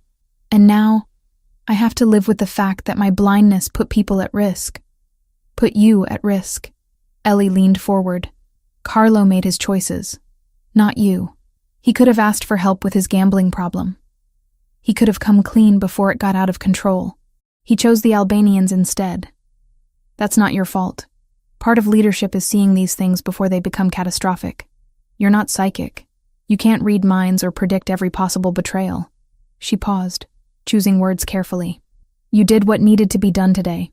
You protected your organization and removed a threat. That's what good leaders do." Nicholas finally looked at her. Really looked at her, his dark eyes catching hers across the desk. "You shouldn't be here. You should be angry with me for dragging you into this mess." "I'm not angry." "Why not?" He sounded genuinely curious. "Your life was destroyed because of me. Because the Albanians want revenge for my continued existence. You should hate me." "I saved your life," Ellie reminded him. "That was my choice. Everything that followed was consequence, yes. but not consequence I regret. These past weeks, working with your restaurants, building something real, it's more than I had before. More purpose, more challenge, more of a future than washing dishes and counting tips. That's rationalization. Maybe, she admitted, or maybe it's just the truth. I can't change what happened. I can only decide how I respond to it. And I'm choosing to see opportunity instead of catastrophe. Nicholas set down his glass and stood, moving around the desk until he was closer to her. In the dim light, his features were all sharp angles and shadows, intimidating and vulnerable at the same time. I care about you, he said quietly. More than I should, more than is wise given everything happening. But I need you to know that. Need you to understand that protecting you isn't just obligation anymore. It's personal. Ellie's breath caught. She'd sensed the shift in him over the past weeks. The way he looked at her sometimes when he thought she wasn't paying attention. The way he found excuses to accompany her to restaurant inspections, to share meals, to exist in her space. But hearing him say it aloud made it real in a way that felt both terrifying and inevitable. I care about you too, she admitted. I probably shouldn't. You're a criminal. Your world is violence and consequences I don't fully understand. But I do. I care. Nicholas reached out slowly, giving her time to pull away. When she didn't, his hand cupped her face gently, his thumb tracing the line of her cheekbone where the scrape had finally healed completely. This is a terrible idea, he said softly. Probably the worst. Ellie agreed. He kissed her then, carefully at first. Testing. She leaned into it, her hands finding his shoulders, pulling him closer. The kiss deepened, weeks of tension and unspoken feelings finally finding expression. When they finally broke apart, both breathing harder, Nicholas rested his forehead against hers. We can't undo this, he said quietly. Once we cross this line, everything changes. Everything already changed, Ellie replied. 3 weeks ago when a car exploded. This is just another change in a series of them. He kissed her again, less carefully this time, and Ellie let herself fall into it. Tomorrow would bring more complications, more dangers, more impossible choices. But tonight, in the darkness of his office with the city sleeping outside, they found something simple and true in the chaos of their tangled lives. The maps spread across the dining table looked tactical, military-grade precise. Ellie had come out of her bedroom at 7 a.m, drawn by voices, and found Ethan and Nicholas hunched over detailed schematics of what appeared to be an industrial complex. Red marks indicated entry points. Blue showed potential exit routes. Black X's marked positions she didn't want to think about too carefully. What is this? She asked from the doorway. Both men looked up. Ethan's expression became carefully neutral. Nicholas straightened, rolling his shoulders like they'd been bent over the maps for hours. We found them, Nicholas said simply. Carlo gave us enough information to triangulate their main operations center. Warehouse complex in Queens, industrial area, mostly abandoned buildings. They've been using it as a base for the past 6 months. Ellie moved closer, looking at the map spread across expensive wood. And you're planning to attack it? Yes. The blunt honesty shouldn't have surprised her anymore. Nicholas didn't deal in comfortable lies. When? Dawn tomorrow. We're coordinating with 2 other families who've been hit by Albanian expansion. Combined force of 20 men. Professional controlled operation. He pointed to different sections of the map. 3 entry points. Ethan commands 8 men here, covering the south exits. I take 12 through the main entrance. The Ricci family sends spotters to prevent civilian casualties if anyone wanders into the area. Ellie's stomach tightened. She'd known violence was part of his world, had witnessed the aftermath with the warehouse fire. But this was different. This was premeditated, planned, strategic warfare happening in her city while regular people slept. People are going to die, she said quietly. Probably. Nicholas met her gaze directly. Albanian combatants who've been trying to kill me, who've been threatening you, who've attacked my operations and injured my people. Yes, some of them will likely die tomorrow. And you're okay with that? I'm necessary with it, he corrected. There's a difference. I don't enjoy violence, Ellie. I don't take pleasure in it. But I'm willing to use it when other options have been exhausted. We've tried economic pressure. We've tried negotiation through intermediaries. They responded by escalating, by making this personal with that message at the warehouse. They're not interested in backing down, so we force the issue. Ellie circled the table, looking at the maps from different angles. What about police? FBI? Why not just give them this information and let them handle it? Because federal investigations take months. Because Albanian leadership would scatter before warrants were issued. Because by the time the system worked, if it worked at all, they'd have relocated and reformed elsewhere. Nicholas's voice remained calm, factual, and because this isn't about justice in a legal sense. This is about power, about sending a message that coming after us, after you specifically, costs more than they're willing to pay. So it's revenge. It's consequence, Nicholas said firmly. There's a difference. Revenge is emotional, disproportionate. Consequence is measured, strategic. We're not going there to murder everyone we find. We're going to capture their leadership, specifically Arben Krasniki, and force terms. Make him understand that continued hostility means total war with multiple families, which he cannot win. Ethan cleared his throat softly. Boss, we should review the timeline. Give us a minute. Nicholas interrupted, still watching Ellie. Ethan nodded and retreated to the kitchen, giving them space. Nicholas came around the table to stand closer to her. I know this isn't your world. I know it seems brutal and wrong by the rules you grew up with. But it's the reality of the situation we're in. The Albanians won't stop because we ask nicely. They won't stop because it's the right thing to do. They'll stop when continuing becomes too expensive, when they understand that their survival depends on leaving us alone. And the people in that warehouse? Ellie gestured at the maps. The ones who aren't leadership? The guys just following orders? They'll have opportunity to surrender, Nicholas said. This isn't a massacre. It's a targeted operation. We want Arben alive. We want his lieutenants alive if possible. Anyone who drops their weapon and steps back walks away. But anyone who fights back will be met with appropriate force. Appropriate force. Such clinical language for violence and death. Ellie looked at the maps again, at the careful planning that had gone into this operation. She thought about the past weeks, about the bounty on her head, about seeing her face spray-painted on a burned warehouse wall, about living in constant fear, constantly looking over her shoulder. Her entire life collapsed because she'd noticed a red wire. I don't want innocent people hurt, she said finally. Neither do I. That's why we're doing this at dawn, when the area is empty. That's why we have spotters to keep civilians away. That's why the plan is capture and negotiate, not indiscriminate violence. But if they fight back, then we defend ourselves with lethal force if necessary. Nicholas didn't flinch from the truth. I won't ask my people to die to protect men who are actively trying to kill them. That's not reasonable or realistic. Ellie crossed her arms, feeling cold despite the warm apartment. I hate that this is happening. I hate that it's necessary. I hate that I understand why you're doing it. You can hate it and still accept it, Nicholas said quietly. The two aren't mutually exclusive. I've been doing this for 15 years, and I still hate most of it. But I do what needs to be done to protect my family, my people, and now you. She looked up at him, at the exhaustion in his eyes, at the weight he carried so carefully. Be careful tomorrow. Come back. Something softened in his expression. I will. I have reasons to come back now. He kissed her forehead gently, then returned to the maps with Ethan. Ellie watched them plan for another hour before retreating to her room, unable to witness more. She didn't sleep that night, just lay in bed counting seconds, waiting for dawn. The apartment was empty when she emerged at 7. Nicholas and Ethan had left hours earlier, taking most of the security detail with them.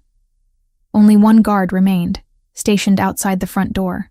Ellie made coffee and waited, every minute stretching into eternity. The call came at 9:15.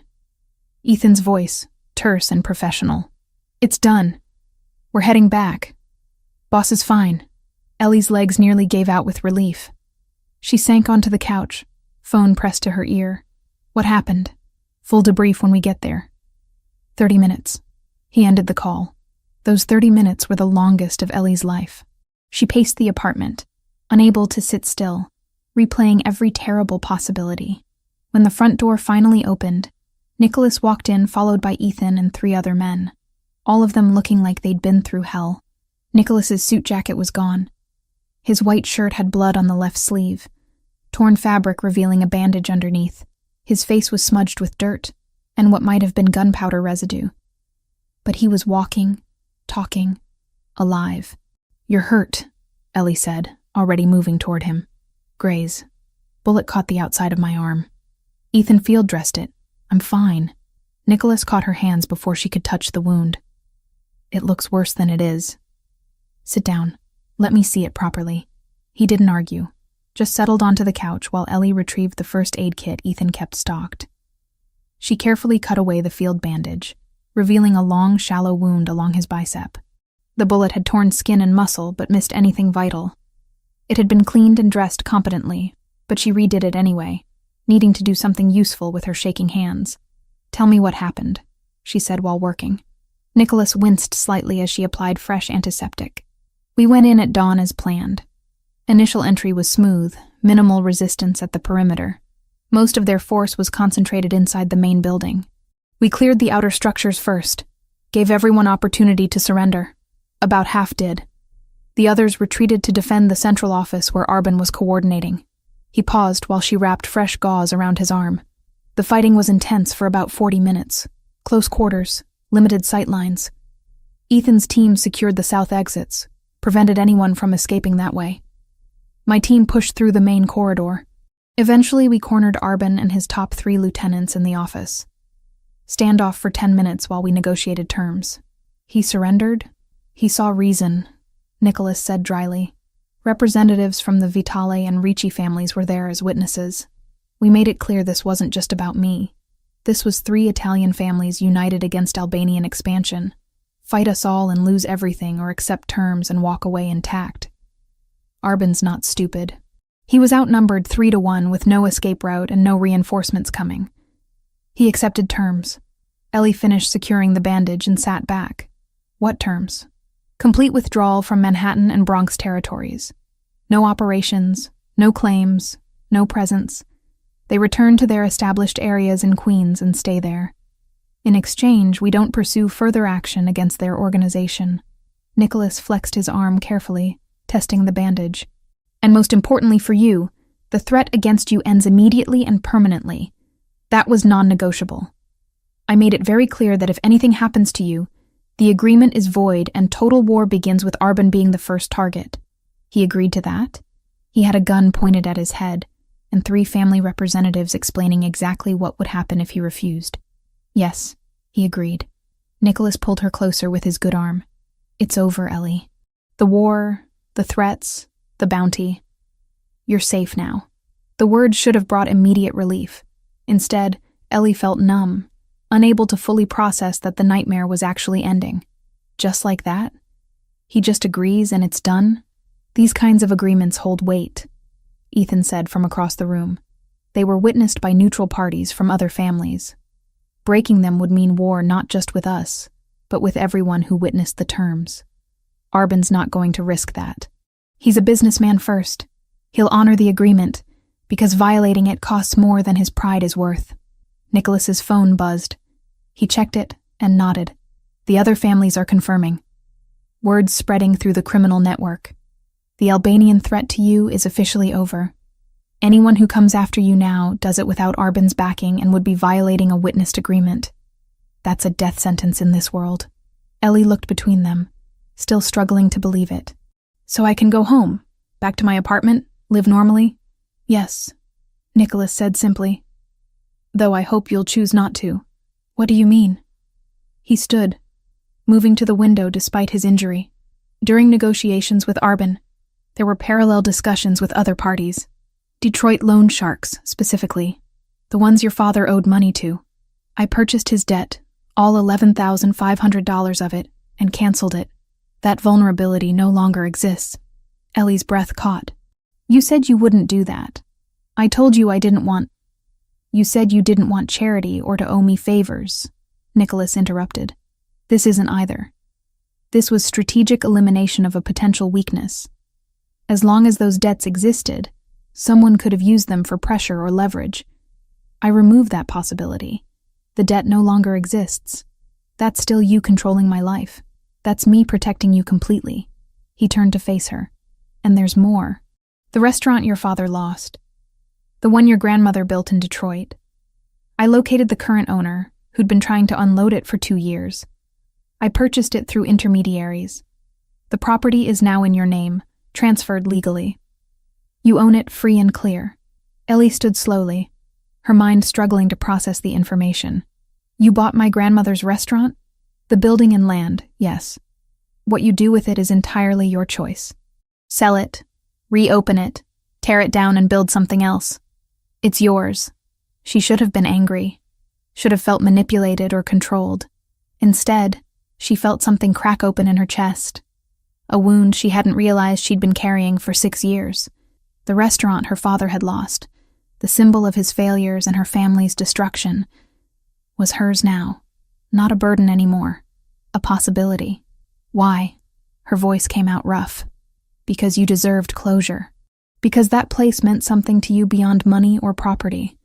Because I can give you that, and it cost me nothing compared to what you've sacrificed because of me. Nicholas crossed back to her. And because I'm trying to show you that what I feel for you isn't about control or obligation. It's about caring for someone and wanting to give them the things that matter. Ellie's eyes burned with tears she refused to let fall. That's too much. The debts, the restaurant, it's all too much. It's exactly right, he said firmly. You saved my life. You got dragged into a war you didn't start. You've handled everything with more grace and strength than anyone could reasonably expect. This isn't charity or manipulation. This is me trying to give you back some of what you lost. She looked at this man who'd entered her life through violence, who operated in a world of consequences she barely understood, who'd just come back from a firefight with a bullet wound he was treating like a minor inconvenience. This dangerous, complicated man who was offering her freedom and closure wrapped in gestures that should have terrified her. My brother, Nicholas said quietly. Marco. I told you he died in a car bomb 5 years ago. I remember. I never found who ordered it. Never got justice or revenge or even understanding. I've carried that weight every day since, wondering if I'd been more careful, more paranoid, if I could have saved him. His dark eyes held hers.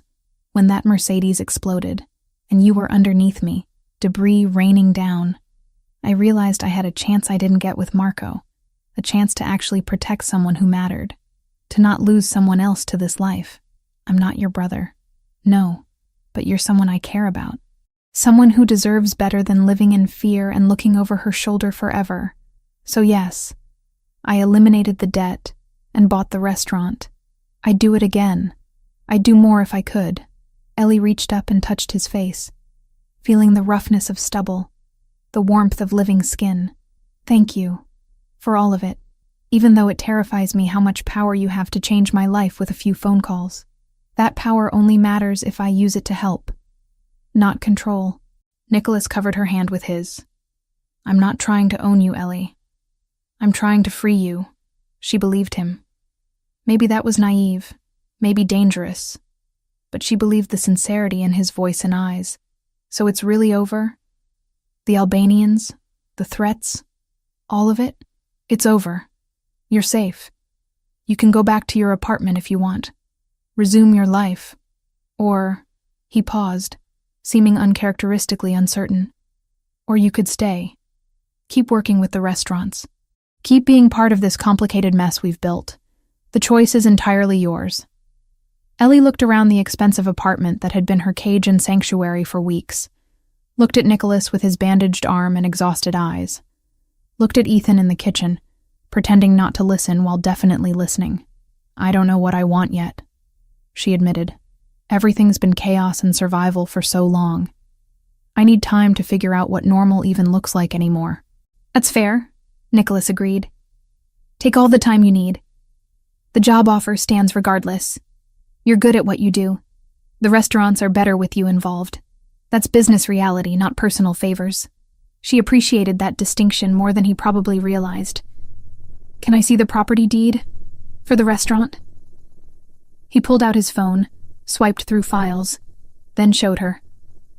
There it was, legal and official. The building on Gratiot Avenue in Detroit, the one her grandmother had opened 50 years ago, now registered in Ellie Wells's name.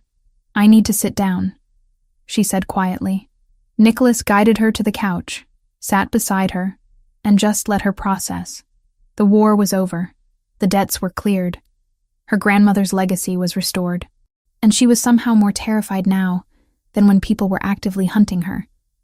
Because now she had to figure out what came next, without the structure of survival driving every decision. "One step at a time," Nicholas said, reading her expression. "You don't have to decide everything today. What happens with us?" The question escaped before she could stop it. He considered for a moment before answering. "That depends entirely on what you want." "I know what I want. I want you in my life, whatever form that takes. But you've been living under extraordinary circumstances. Now that the pressure's gone, you might realize you don't want any part of this world. And I'd understand that. But you'd be disappointed." "Yes," he admitted.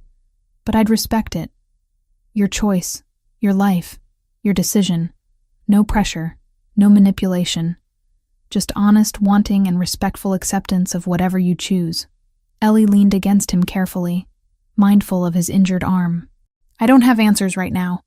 I just know I'm exhausted and relieved and terrified all at once. That's normal after everything you've been through." Nicholas pressed a kiss to the top of her head. "Rest. Process. Figure things out. I'm not going anywhere." They sat together in silence while the city moved outside the windows, while life continued for people who didn't know how close they'd come to a war in their streets. And Ellie, for the first time in weeks, let herself imagine a future that wasn't defined by fear. 3 months had a way of changing everything and nothing simultaneously. Ellie stood in front of the mirror in her Upper West Side apartment, adjusting the neckline of her burgundy dress. The color was rich without being flashy, elegant without trying too hard. Perfect for tonight's reopening of Fiore d'Oro, the restaurant where everything had started with fire and violence and a red wire that shouldn't have been there. The apartment around her was hers.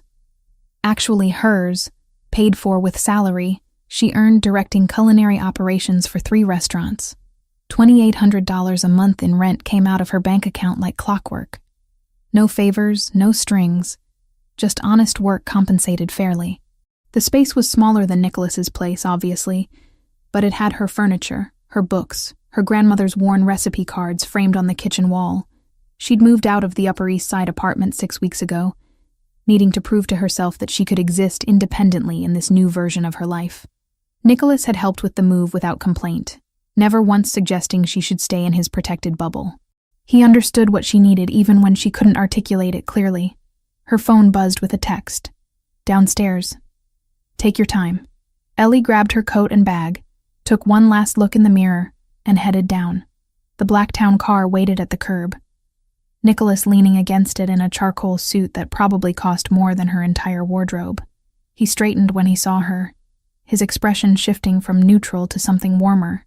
"You look beautiful," he said simply. "You clean up okay yourself." She let him open the car door for her, sliding into the familiar leather interior. They'd fallen into this rhythm over the past months, working together during the day, restaurant inspections and menu planning and staff training. Dinners together most evenings, either at his place or hers, slowly building something that felt real instead of forged in crisis. The physical relationship had developed naturally, carefully, both of them aware that they were navigating complicated territory. Ellie had given her FBI deposition 7 weeks ago, a formal 3-hour interview with Nicholas's lawyer present. She described the valet, the red wire, the explosion, everything she could remember. The agents had been professional, almost sympathetic, clearly understanding she'd been caught in something beyond her control. The investigation into the car bombing had stalled after the Albanians withdrew from contested territories.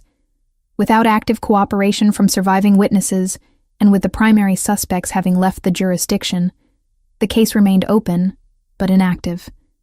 Ellie had been told they might need follow-up testimony if the case progressed, but she wasn't holding her breath.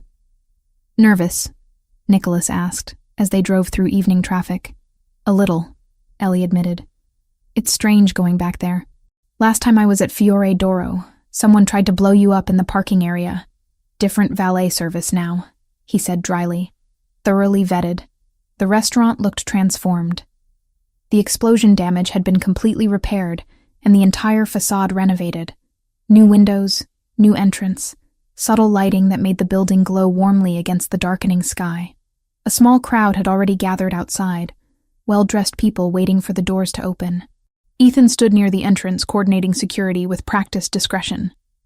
6 other men Ellie recognized from Nicholas's organization were positioned strategically around the perimeter, trying to look like regular guests, but fooling no one with their watchful eyes and obvious earpieces. Is all this security really necessary? Ellie asked as they approached. Probably not, Nicholas admitted. But it makes me feel better. Humor me. They entered together, Nicholas's hand resting lightly on the small of her back. The gesture was proprietary but not possessive, a statement more than a claim. People noticed. Of course they noticed. Nicholas Pellegrini arriving with a woman, treating her like she mattered, walking through the door together as equals, rather than boss and employee. The dining room sparkled. New fixtures, refinished floors, tables set with linens so white they almost glowed. The kitchen, visible through the open window, showed gleaming equipment and chefs already working with choreographed precision. Antonio was there, leading the team Ellie had trained over the past months. He caught her eye and nodded respectfully. "Miss Wells," the hostess greeted warmly. "Mr. Pellegrini, your table is ready." They were led to a private corner table with a view of both the dining room and the street outside. Ellie could watch the organized chaos of opening night while maintaining some semblance of privacy. Nicholas held her chair, waited until she was settled before taking his own seat. The restaurant filled quickly. Ellie recognized some faces from the other Pellegrini establishments. Others were clearly from Nicholas's world, men and women who moved with that particular awareness that came from living in dangerous circles. They nodded respectfully to Nicholas, their eyes lingering curiously on Ellie before moving on. No one approached the table, no one interrupted. "They're speculating about us," Ellie observed quietly. "Let them speculate." Nicholas poured water from the carafe on their table. "What we are is our business, not theirs." "And what are we exactly?" He looked at her directly, his dark eyes serious. "We're 2 people who found each other in the worst possible circumstances and decided to build something real anyway. We're partners, equals. Whatever labels you want to put on it, that's the foundation." A waiter appeared with wine, the good stuff from the reserve list Ellie had personally curated. They went through the ritual of tasting and approving, then ordered dinner. Antonio had prepared a special tasting menu for tonight, showcasing techniques Ellie had helped him rediscover. Traditional preparations elevated with modern precision. The first course arrived, a simple caprese that was anything but simple. Buffalo mozzarella so fresh it still held warmth, tomatoes at perfect ripeness, basil that smelled like summer. Ellie took a bite and nodded with satisfaction. This was what food should be. Honest, excellent, unpretentious. "You've done amazing work with these restaurants," Nicholas said, watching her enjoy the food. "Revenue is up across all 3 locations. Customer satisfaction scores improved significantly. You've built something real here." "We built it," Ellie corrected. "You gave me the platform and resources. I just used them well. Don't diminish your contribution. You're genuinely talented. The restaurants were profitable before, but they're exceptional now. That's your doing." The praise warmed her more than it probably should. She'd spent so much of her life feeling like she was falling short, chasing dreams that stayed perpetually out of reach. These past months had been the first time she'd felt truly successful at something that mattered. Between courses, Nicholas reached into his jacket and produced a cream-colored envelope. He set it on the table between them, not offering it yet, just letting it exist there. "What's that?" Ellie asked. "Something I should have given you weeks ago, but the timing never felt right." He slid it across the white tablecloth. "Open it." Ellie picked up the envelope carefully, feeling the weight of quality paper. Inside was a single document, folded once. She opened it and read, her breath catching as the words registered. Property deed. The address on Gratiot Avenue in Detroit. Her grandmother's restaurant. The one her father had lost. The one Nicholas had purchased weeks ago. But the document was dated yesterday. Transfer of ownership from Nicholas Pellegrini to Ellie Marie Wells. You already told me you bought it, she said, voice tight with emotion. Weeks ago. I bought it, yes. But it's been in legal limbo while we handled the paperwork properly. As of yesterday, the transfer is complete. The property is legally yours, free and clear. No mortgage, no liens, no strings. You own it outright. Ellie stared at the deed, at her name printed in official legal text. The building her grandmother had opened in 1973. The place where her mother had grown up, where her father had worked before addiction destroyed everything. The symbol of her family's rise and catastrophic fall. Now it was hers. Not a burden anymore. A possibility. I don't know what to say. Her eyes burned, but she refused to let tears fall in public. You don't have to say anything. It's yours to do with as you please. Sell it if you want. Reopen it if that interests you. Demolish it and build condos. The choice is entirely yours. I'm giving you the property, not expectations about what you do with it. Why? The question came out rougher than intended. Why do this? The debts were one thing, strategic elimination of vulnerabilities. But this is personal. This is my history, my family, my pain.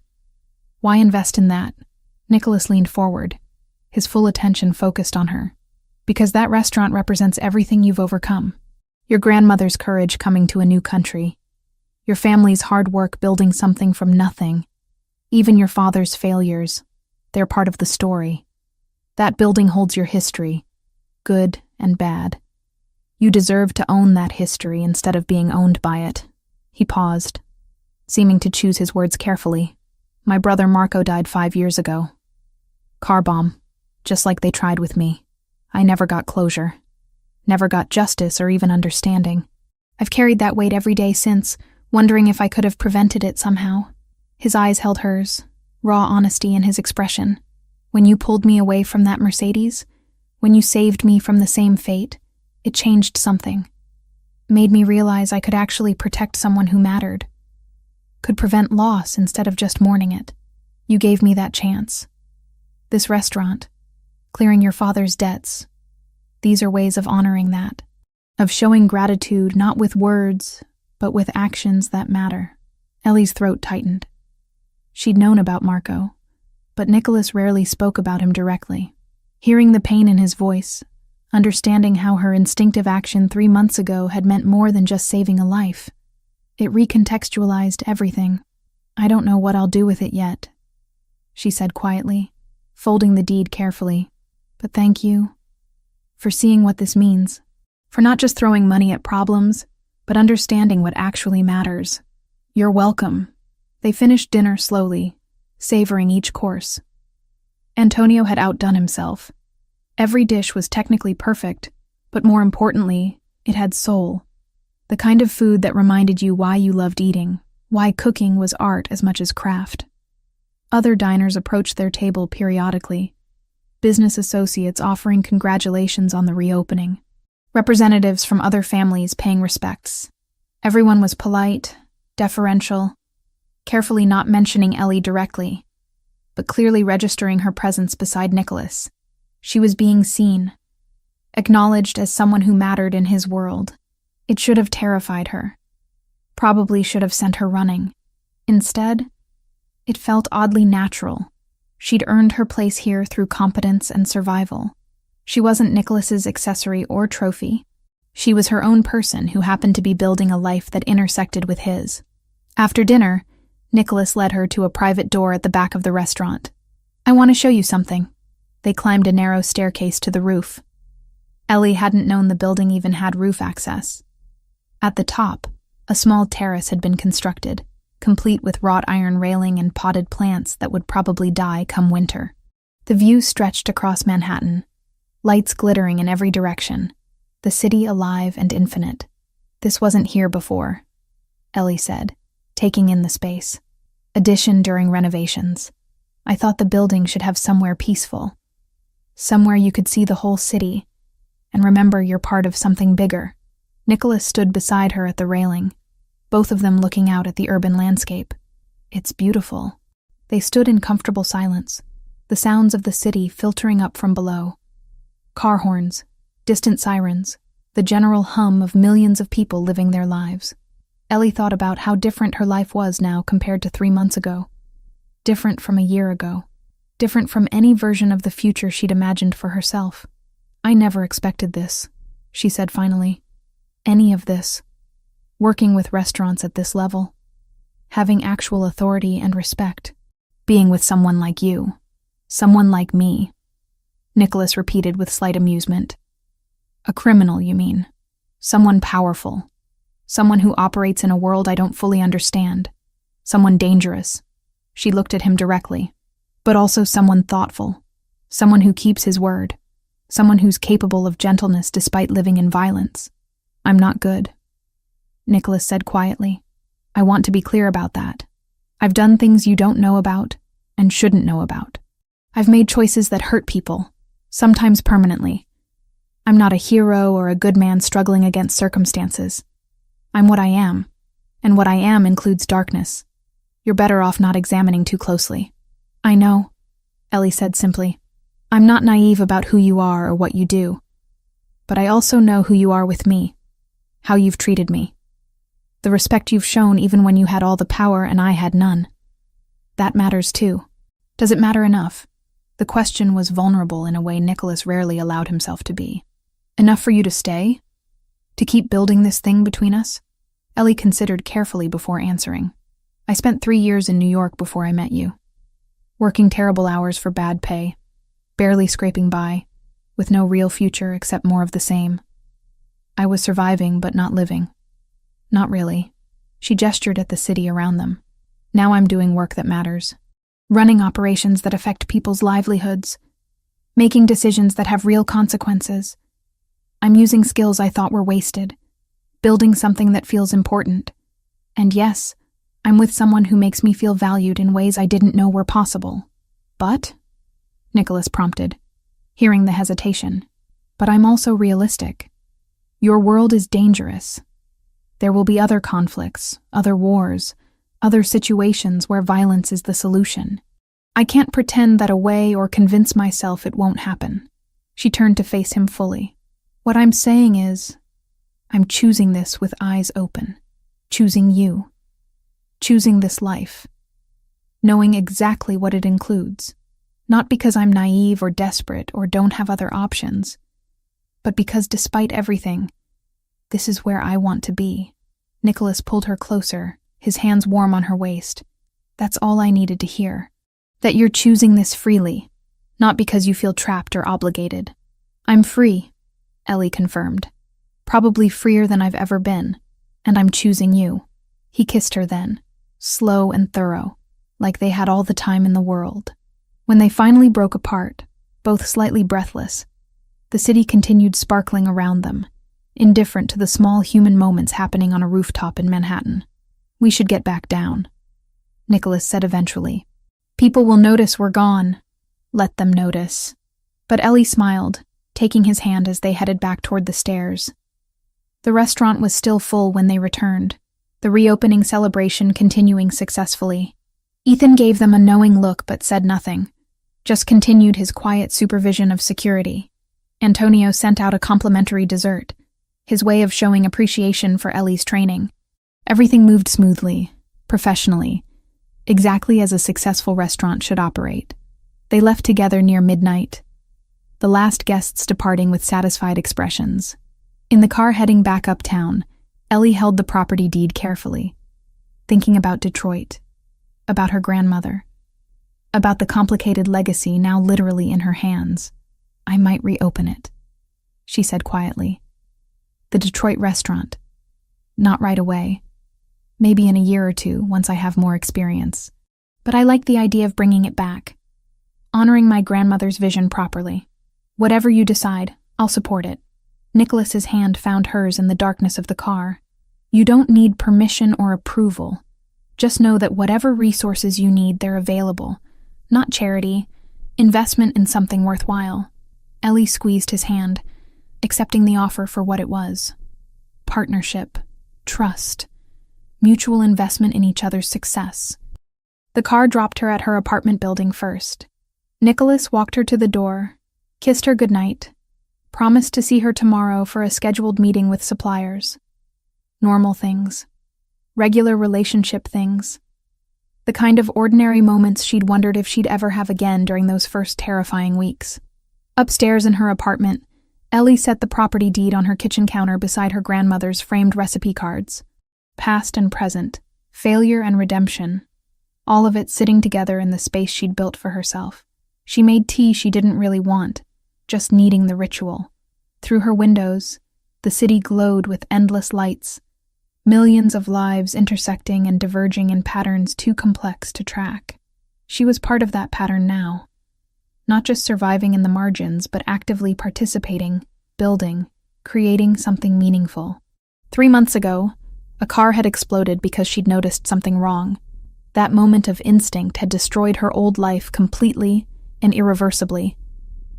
But it had also opened doors she'd never known existed, given her opportunities she'd never have found on her own, connected her with someone who saw her value when she'd felt invisible. It wasn't a fairy tale. Nicholas wasn't a prince, and she wasn't a rescued princess. They were two complicated people who'd found each other through violence and chosen to build something real from those ashes. It was messy and imperfect, and sometimes morally complicated. But it was honest. It was theirs, and it was the life Ellie Wells had chosen with eyes wide open. She finished her tea and prepared for bed, already thinking about tomorrow's meetings, next week's menu revisions, the 1,000 small decisions that made up her new normal. Outside, the city never slept. Inside, for the first time in longer than she could remember, Ellie felt genuinely at peace with where she was and who she'd become. The future remained uncertain, still dangerous in ways she couldn't fully predict, but she'd learned something crucial over these past 3 months. She was strong enough to handle whatever came next, smart enough to navigate complicated waters, brave enough to choose difficult paths when they led somewhere worth going. And that knowledge, more than safety or security or any promise of protection, was the gift Nicholas Pellegrini had really given her. Not rescue, not salvation, just the opportunity to discover exactly how capable she'd always been, waiting for circumstances that would force her to prove it.